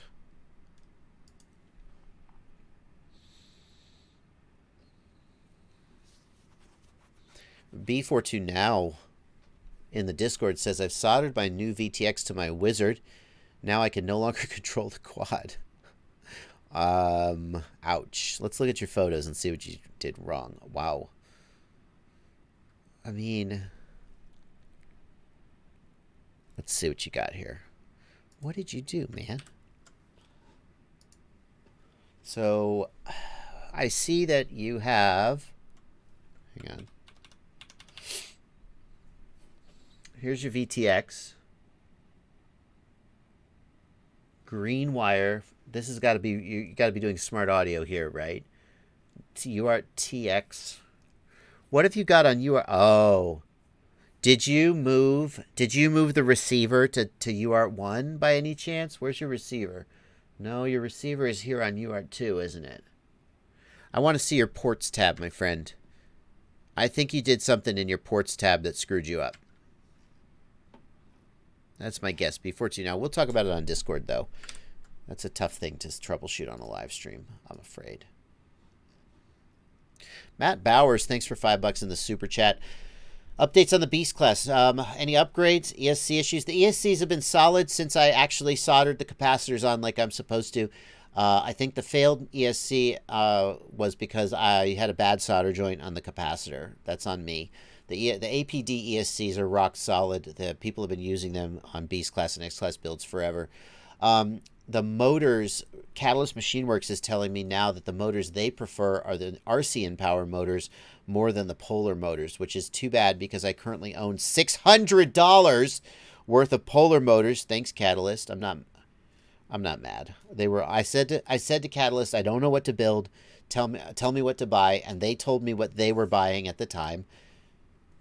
This is the price of being on the cutting edge. I bought the Polar motors, and a few months later, Catalyst was like, well, we think the RCN power motors are better now. I'm like, well, I mean, how are they supposed to know about the public? Alrighty. You're out of here. I don't know why. Why do these thoughts come in? I just hit a user on the channel who was leaving vulgar comments, and why did these thoughts even come into your head? I understand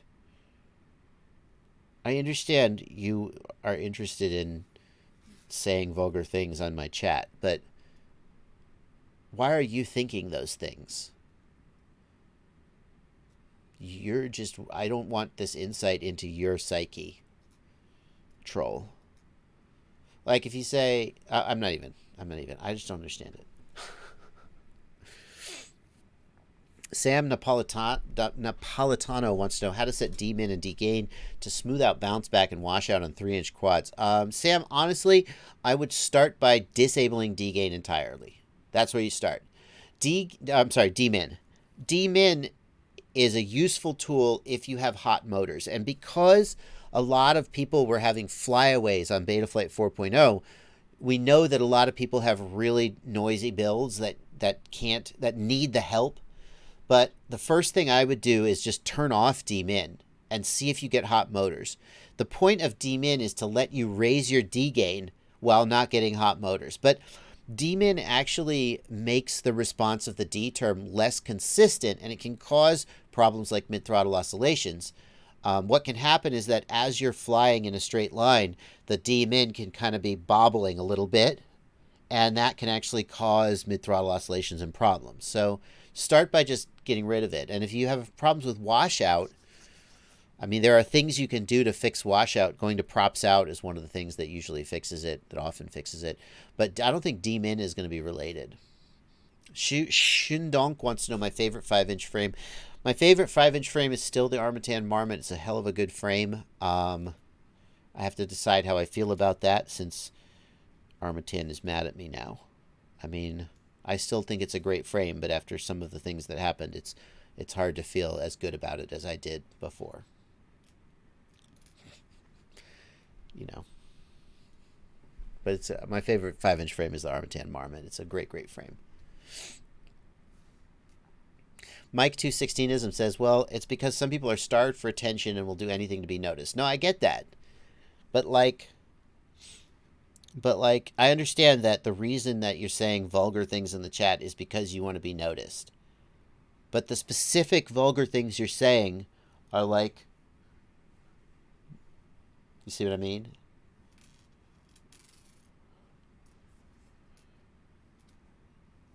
Anyway, let's not go into it. How do you pronounce L-A-A-N-C? Lank?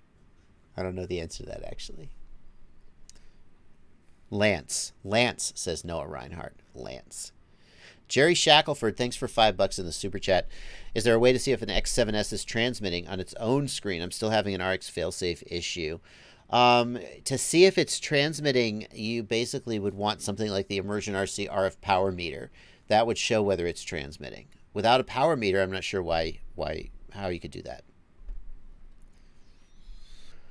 Alep FPV says, I redid the video, hopefully less potato, still no audio. Alep, it's not your fault that the video is potato quality. The DVR itself is potato quality, and then YouTube wrecks it even further. There's nothing you can really do about that. Maybe you upload. Oh, did you upload it? Yes. Always upload your DVR in 1080p. Even though it's not 1080, that'll cause YouTube to mangle it a little less. We can take a look. So what I'm trying to figure out here, Alep FPV, is whether you're having like a rolling Jello or whether you're having like twitches or stutters. And without high def, I think I see a little bit of rolling Jello. What do we got here? Slow-mo? Let's watch. Is it going to twitch? What's it going to do? Oh, that's some cool slow-mo, I got to tell you. What are we looking for? I'm waiting for the monster face to pop out and scare me.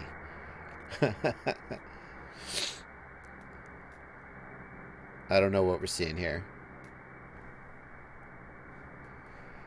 I mean, I think what I would say is adjust the BL Heli 32 motor PWM frequency is the first thing I would do if you're having Jello or weird twitches or oscillations. That's where I would start. Marley Lepo, thank you for 20 Norwegian kroners. What's up? Okay, hang on. Now we got a picture here from the question about the wizard with the Unify. Let's see what we got. UART 4? But what flight controller is this? Maytech F405. Okay, this is a different question. I see. This is not the wizard. UART 4. Well, you got to have the I see. So there's a couple things going on here. You're going to be using the RX1 white wire to TX4. That is correct. However, I just learned about this. So the Unify Pro 32 comes shipped with Crossfire mode. And I think you need to go into TBS Agent X and switch it to smart audio. And I don't know. I think you need to do that manually. There's also a button press that can do it. I think it's on the right UART, isn't it? This is TX4 right here, going white wire to Crossfire RX1. So I think the UART is correct. Lino G. I do believe that's correct.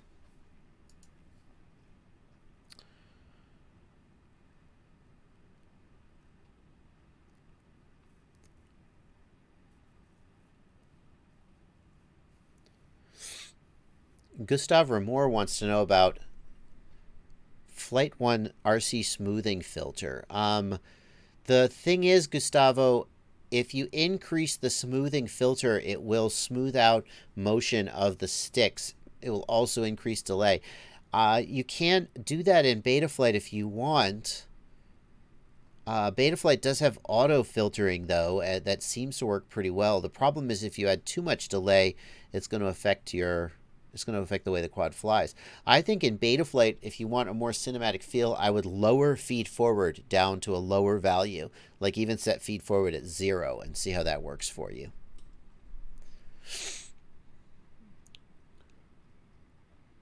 Let's see. Is Albert Kim still here? I don't know about that. Can you use a TBS Immortal T with an R9 mini receiver? I don't think so, Scott. I believe they have different size UFL connectors, so I don't think you can use one with the other. Everybody wants to know how to get into my Discord. Bad Dog McGinty wants to get in. Guys, asking about the Discord. The way to get the invite to the Discord is to sign up as a patron. Sign up as a patron, $2 or more a month, depending on what you feel like I'm worth. And then you get the invite to the server. The link to the Patreon page is down below in the video description. Bill Revenaugh says, my goggle footage always looks extra crappy on YouTube. What do you do in Premiere to mitigate that? So, Bill, first of all, whenever I have flight, first of all, I record on the GoPro at 2.7K 30 or 1080 60. I think for most GoPro footage, that is what looks the best. If you have a Hero 7 Black, 4K looks pretty freaking good. I think for the sessions, 4K looks worse than 2.7K. It's higher resolution, but the bitrate isn't sufficient. I'm not sure about the Hero 6. Hero 6 might be okay at 4K. The big reason I don't shoot at 4K FPV video is because the files are so much bigger. And if you think about it, what's the advantage of 4K resolution if you are not viewing on a 4K screen? And let's face it, most of us aren't. The advantage of 4K is that you can crop in and not lose resolution. Well, you're not going to do that with your FPV footage, right? I'm not. So I shoot at 2.7K 30 or 1080 60, depending on whether I want smooth frame rate or just 2.7K 30 is my go-to. I think that the 30 frame per second, some people say, well, no, for FPV, you really want higher frame rate.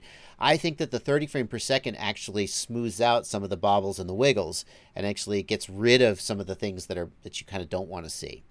So I shoot at 2.7K 30, I edit and export at 2.7K and upload to YouTube that way. When you export in Premiere, let's see if I can pull Premiere up here.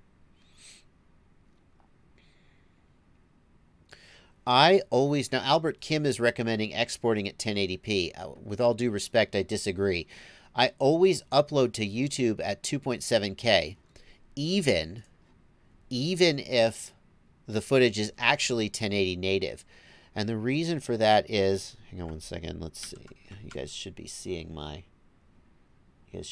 Premiere screen right now. Yeah, you are. I always export at 2.7K because that forces YouTube to use a higher bit rate. And here are the settings that I personally use. Hang on.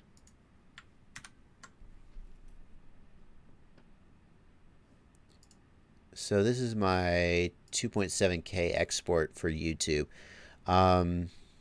This is actually not exactly how I do it. So I think that the minimum resolution is for 2.7K. I shoot for around 24 megabits per second.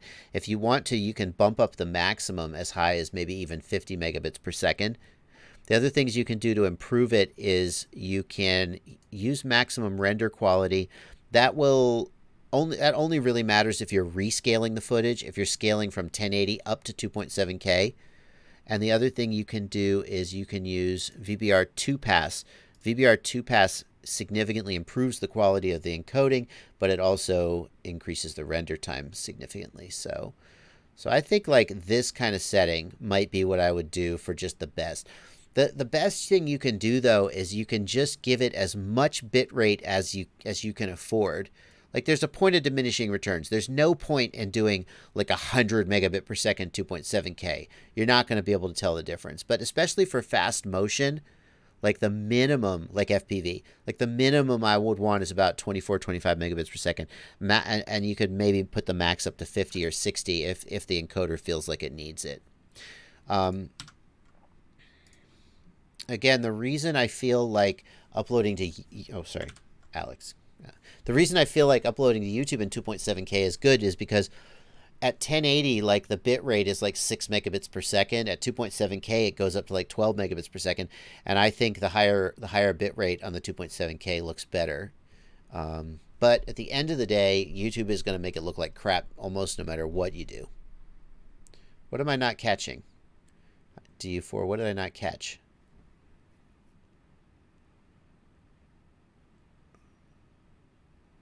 Goggle footage. Oh, my bad. My bad, JJFPV. I see. Yeah, no, I see, Albert Kim. You're right. Yeah. For goggle footage, DVR, yeah, I'm sorry. I completely agree with Alex. Export in 1080. Use, I mean, even like 12 or 20 or 18 megabits per second is plenty, I think. And upload to YouTube in 1080, and it'll look pretty decent. Well, anyway, that's what I do with my high-def footage, in case you were wondering. The chat is like, he hasn't figured it out yet. Compound Wannabe wants to know which flight controller has both a compass and a barometer built in. Compound Wannabe, I don't think there's a single like Betaflight flight controller that has a compass on board. And the reason is that the chat will now tell me that I'm wrong. But the reason is that even if there was, I wouldn't use it. If you have a compass, you need to get it away from all the electrical noise of the quad. So the best thing to do is have a flight controller with a barometer built in, if you want one, but then put the compass and the GPS up on a mast or on top of the GoPro to get it away from the electrical noise.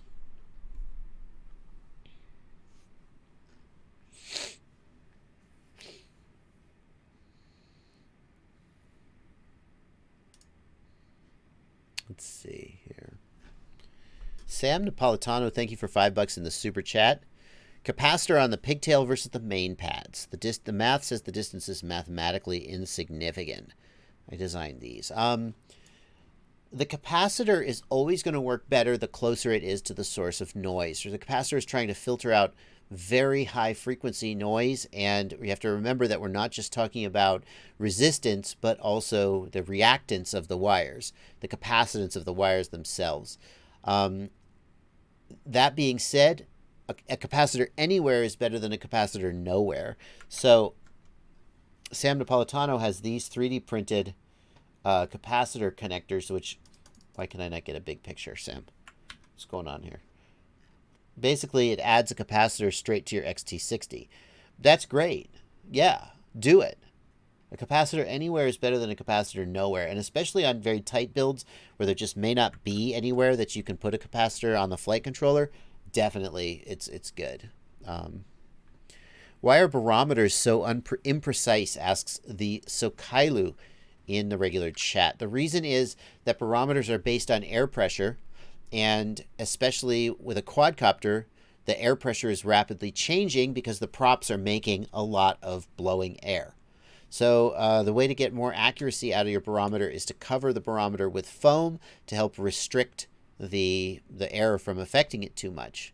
Barometers are quite precise if you are on a full-scale aircraft where it's specifically designed to put the barometer somewhere where it's not experiencing all these weird airflow perturbations.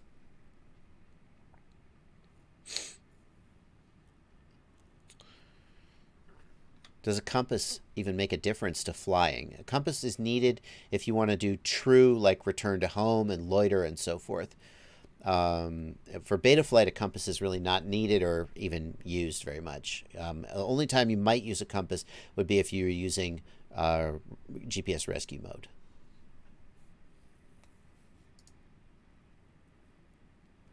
Well,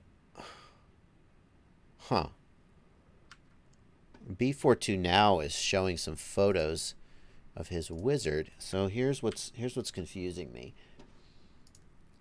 So this is for the SP Racing F3, and I want to see, where's your serial receiver?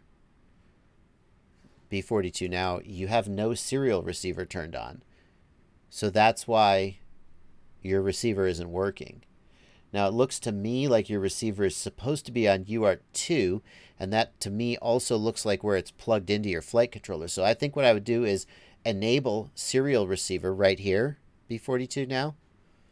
And I think maybe your receiver, somehow this got turned off, maybe your receiver will start working. AA thinks that you can't do AA thinks you can't do smart audio on the Wizard without using soft serial. I don't think that's true. I mean, you could just use UART 3, right? TX3, couldn't you? Why not? Let's see here. The Wizard is set up with a... By default, the Wizard does have a PPM receiver, but you can get UART2 working on the plug.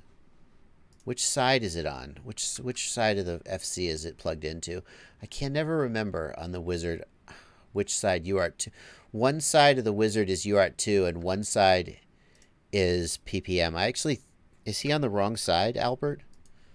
Albert Kim in the chat here. Hang on. Here's his wiring.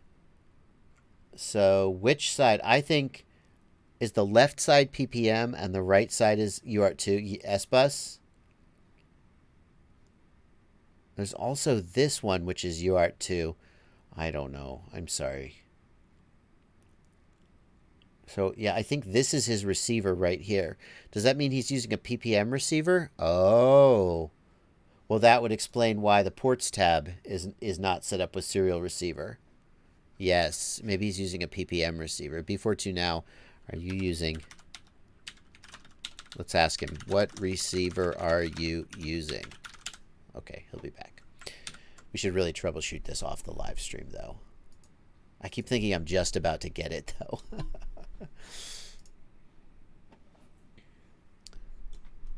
Okay. Compound Wannabe says, on Betaflight, I've given GPS return a specific switch, but it doesn't activate. What could be preventing it from working? That's a tough one, Compound. I think it should activate when you flip the switch. Now, if you are not at least, like, I think it's 100 meters by default away from the home position, and then you flip the switch, it'll just disarm and fall out of the sky, but it should activate. Maybe that's what's preventing it from activating, though, is you're not at least 100 meters from the home position. Hate Eternal Maver wants to know, is there any chance I can get soft serial working on a crazy BF3 board? Hate Eternal, I don't have one handy to test with you. If there are some flight controllers that you simply cannot do soft serial on because the designer of the board did not allow for that. I ran into this with the Brain FPV Radix.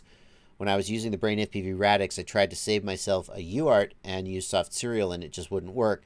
And they were like, yeah, no, we didn't set that up. So I don't know the status for the Crazy Bee, but it is possible that the Crazy Bee simply will not be able to do it. I would just try it.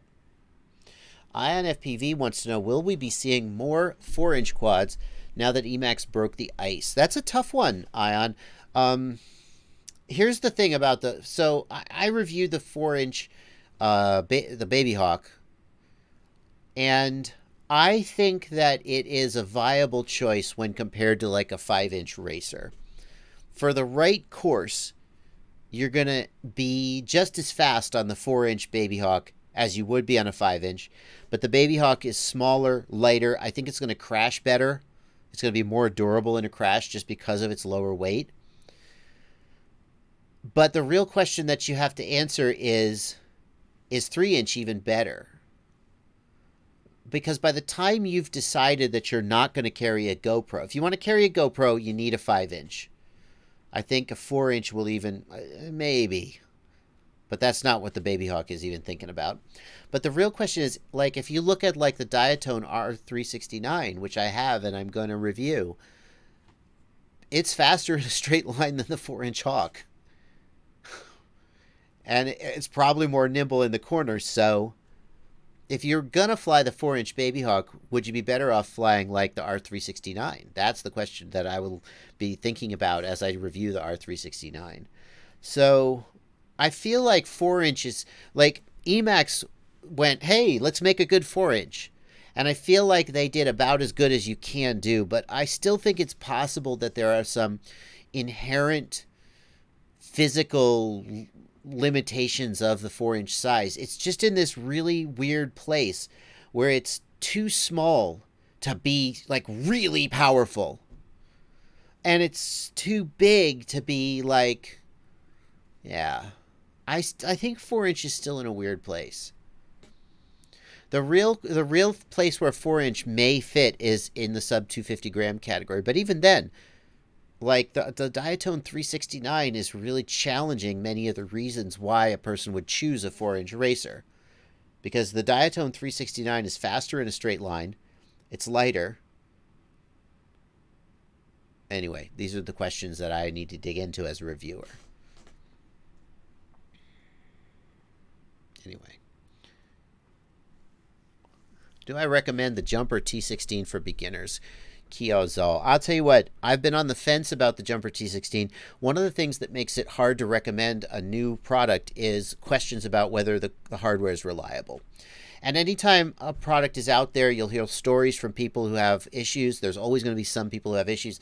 And it's very hard to sort of tell whether that's indicative of a larger problem or just a normal thing. But somebody who I know and trust said he asked about the T16 to the guys over at Grayson Hobby. Grayson Hobby is a hobby shop in Georgia. They have a strong internet presence. That's why I'm talking. Like, what do you care about a hobby shop in Georgia? Well, they have a YouTube channel. They sell a lot of stuff. And they focus on FPV stuff just as much as they do fixed-wing planes and so forth. And he said that he reached out to the guys at Grayson Hobby and he was like, should I buy a T16? And they were like, no. He said, and this is, of course, secondhand, but it's a guy that I talk to a lot and who I trust. He said Grayson Hobby said they'd had a lot of returns on the T16 and a lot of broken stuff. So that literally just happened 2 days ago. And that is the first sign that I've had that perhaps the build quality on the T16 is like they sent the sample radios out and they looked really good. But if a reseller is saying they're having a lot of returns, that is a big, big flag.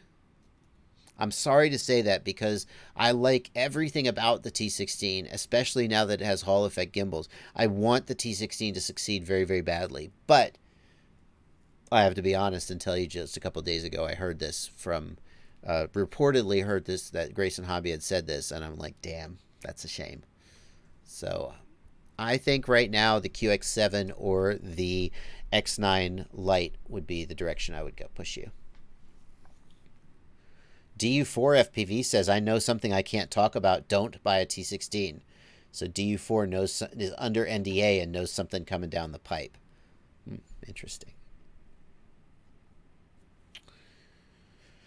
Can we use the Maytech F405 standard in an airplane? Yeah, you can, Ruivo. Maytech flight controllers are particularly good for use with iNav or with servos. There is actually a Maytech wing flight controller specifically designed with servo outputs. I haven't used an F405 specifically in a plane, but I know that Maytech really leans that direction, and I think it's very, very likely that you could make that work.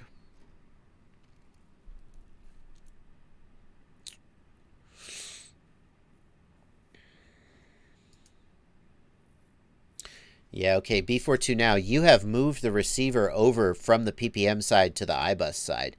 Okay, so that, yeah. So then, DJ Pop, why do you, no, he can use iBus. So this is the receiver that he's using, and you can see right here, servo output right here, that's iBus. This receiver, I don't like this receiver because it's so freaking huge, but you can use it, and it does output iBus right here. See, it says right here, iBus, servo. That's the iBus output. So if you, and you can see he's got it wired right there. See the plug right here, sideways plug on the top. So yeah, you've got it set up for iBus. I really, really think that what you need to do is enable Serial RX on UART 2. And I think it'll start working. Bushi FPV keeps asking for an update on the JBF7 flight controller. No update at this time. We're testing prototypes and making sure that everything is good before we release it. Nothing more to be said about that. Marley Lepo, thank you for 50 Norwegian kroners. Maytech F722 SE, on which UART do you suggest I connect the GPS unit? Any UART that's free, Marley, it doesn't matter. That's the beauty of the F7 chip. Just pick one that you're not using, and that's where you should put it. It literally doesn't matter.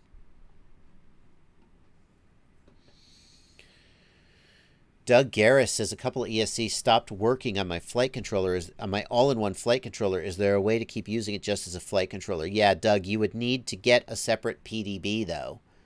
You would then wire the ESCs and the XT60 to the PDB, and you would just connect the flight controller up to the signal wires. Ion FPV wants to know if I will be building a toothpick. Good question. I want to review a toothpick, but I think I'm going to just review a ready-to-fly first. I feel like I owe it to Bob Ruge to build a toothpick and compare it to the real deal, so maybe that's what I'll do. Yeah.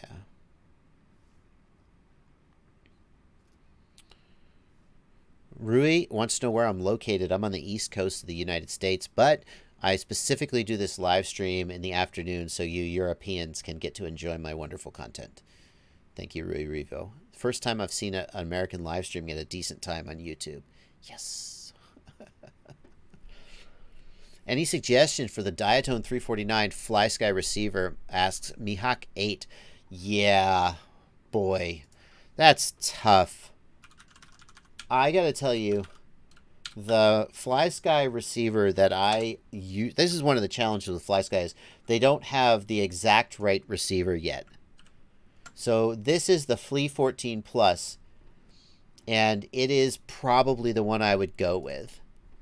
The problem is, well, number one, you have to order it from Underground FPV, and sometimes they have problems with fulfillment. It's currently out of stock, damn it.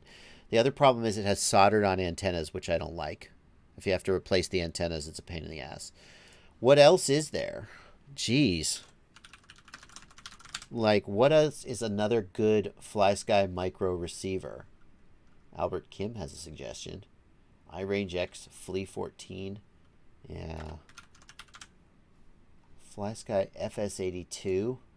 These are like micro receivers, like the FS82. Here's Albert Kim right here. This is a really micro receiver, but I really feel like with this tiny little antenna, your range is going to suffer. And for the Diatone GT349, that thing can go. I mean, it's not like it's a little tiny whoop. So I just don't think there's a great receiver. Like, if you think about the RXSR, it's so freaking small, and it's a full range receiver. It's a great receiver. They got everything right about it. So I don't know. Albert says the FS82 is okay for micros. Yeah.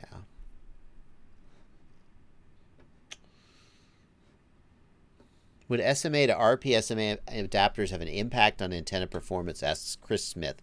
Chris, yes, those adapters have a tiny amount of loss, maybe 0.1 to 0.4 dB. It's not nothing, but it's probably not going to make or break your link. King Sloth, thank you for 50 Norwegian kroners. Bought the iFlight Success F4 Twin G boards. I have crazy amounts of noise. Black lines across the screen, one smoked motor. Wow, ouch. That's the one with the twin gyro, so it should have really good noise performance. I don't know. Is it on multiple King Sloth? Multiple quads? You have the same problem? Right. Albert Kim in the chat says, for the R349, the Flea 14 Plus is okay, but hard to install. No space. That's kind of my point, Albert. And correct me if I'm wrong, tell me the receiver, and then I'll remember it forevermore. The problem is that any of the decent FlySky receivers are big, and all the tiny FlySky receivers are not full-range receivers. They're designed for micros. And for a 349, I would want a full-range receiver because that thing's going to go. So I would kind of always want a full range receiver. I hate the fact on my newbie drone, they have the receiver integrated into the flight controller, and it has just this tiny little antenna, and the range on them is pretty poor in my experience. I really wish I had a full range receiver, but what can you do? Sam Napolitano suggests that King Sloth's D gain is too high. Yeah, King Sloth, are you on the default PIDs? And what version of Betaflight are you on? Those are two questions that we could ask just to check that. Antiblog wants to know if Betaflight 404 is dangerous to install. No, Betaflight 404 is the defaults should be pretty good. King Sloth, what version of Betaflight are you on?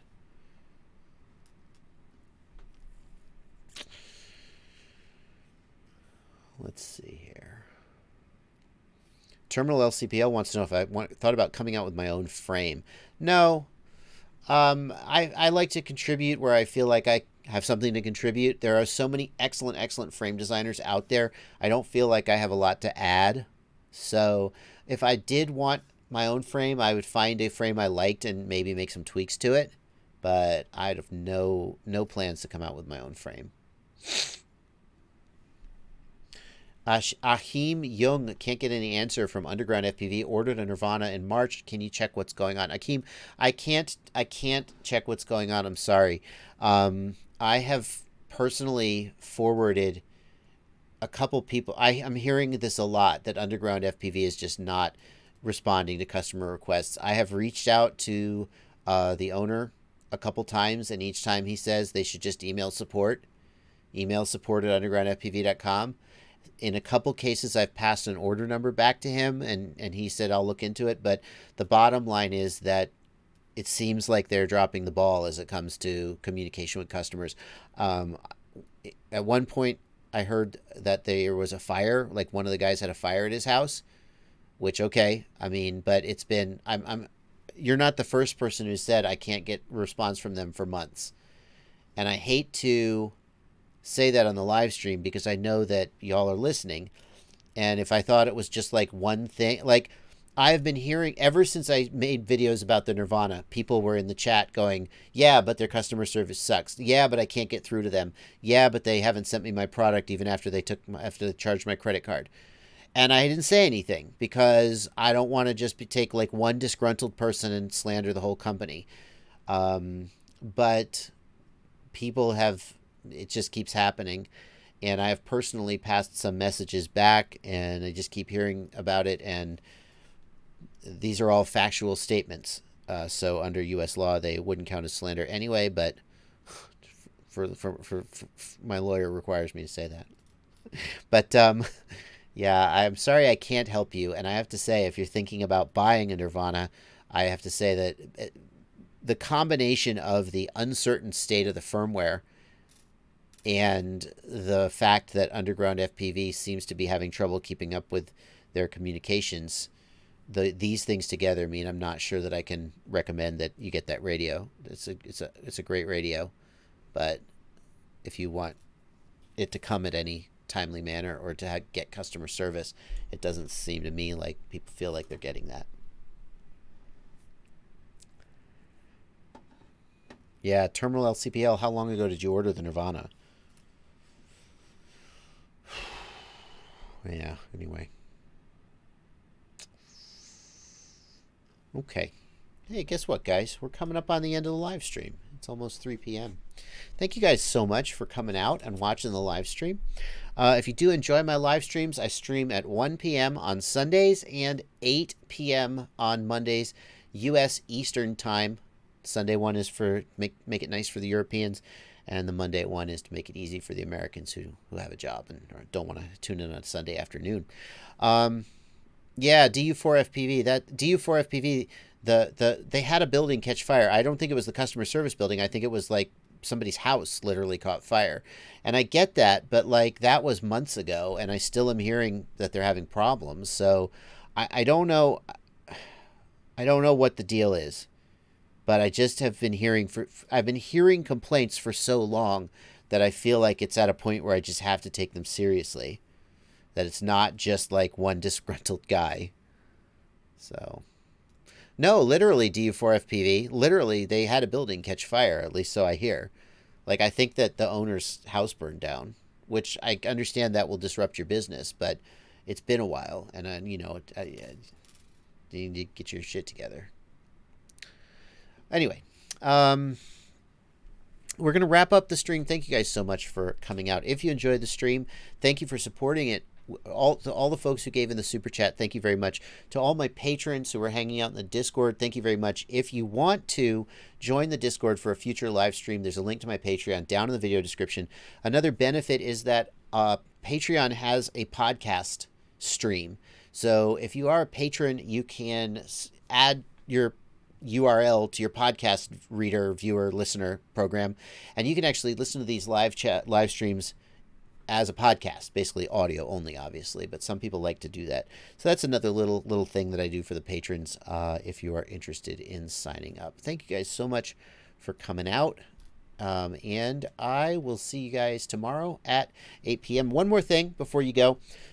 This coming weekend, not today, but a week from today, Bachgrinder and Cricket are flying into Atlanta, going to hang out with Stingy and just go fly a bunch of epic spots in Atlanta for the weekend. And I have managed to get myself invited to go.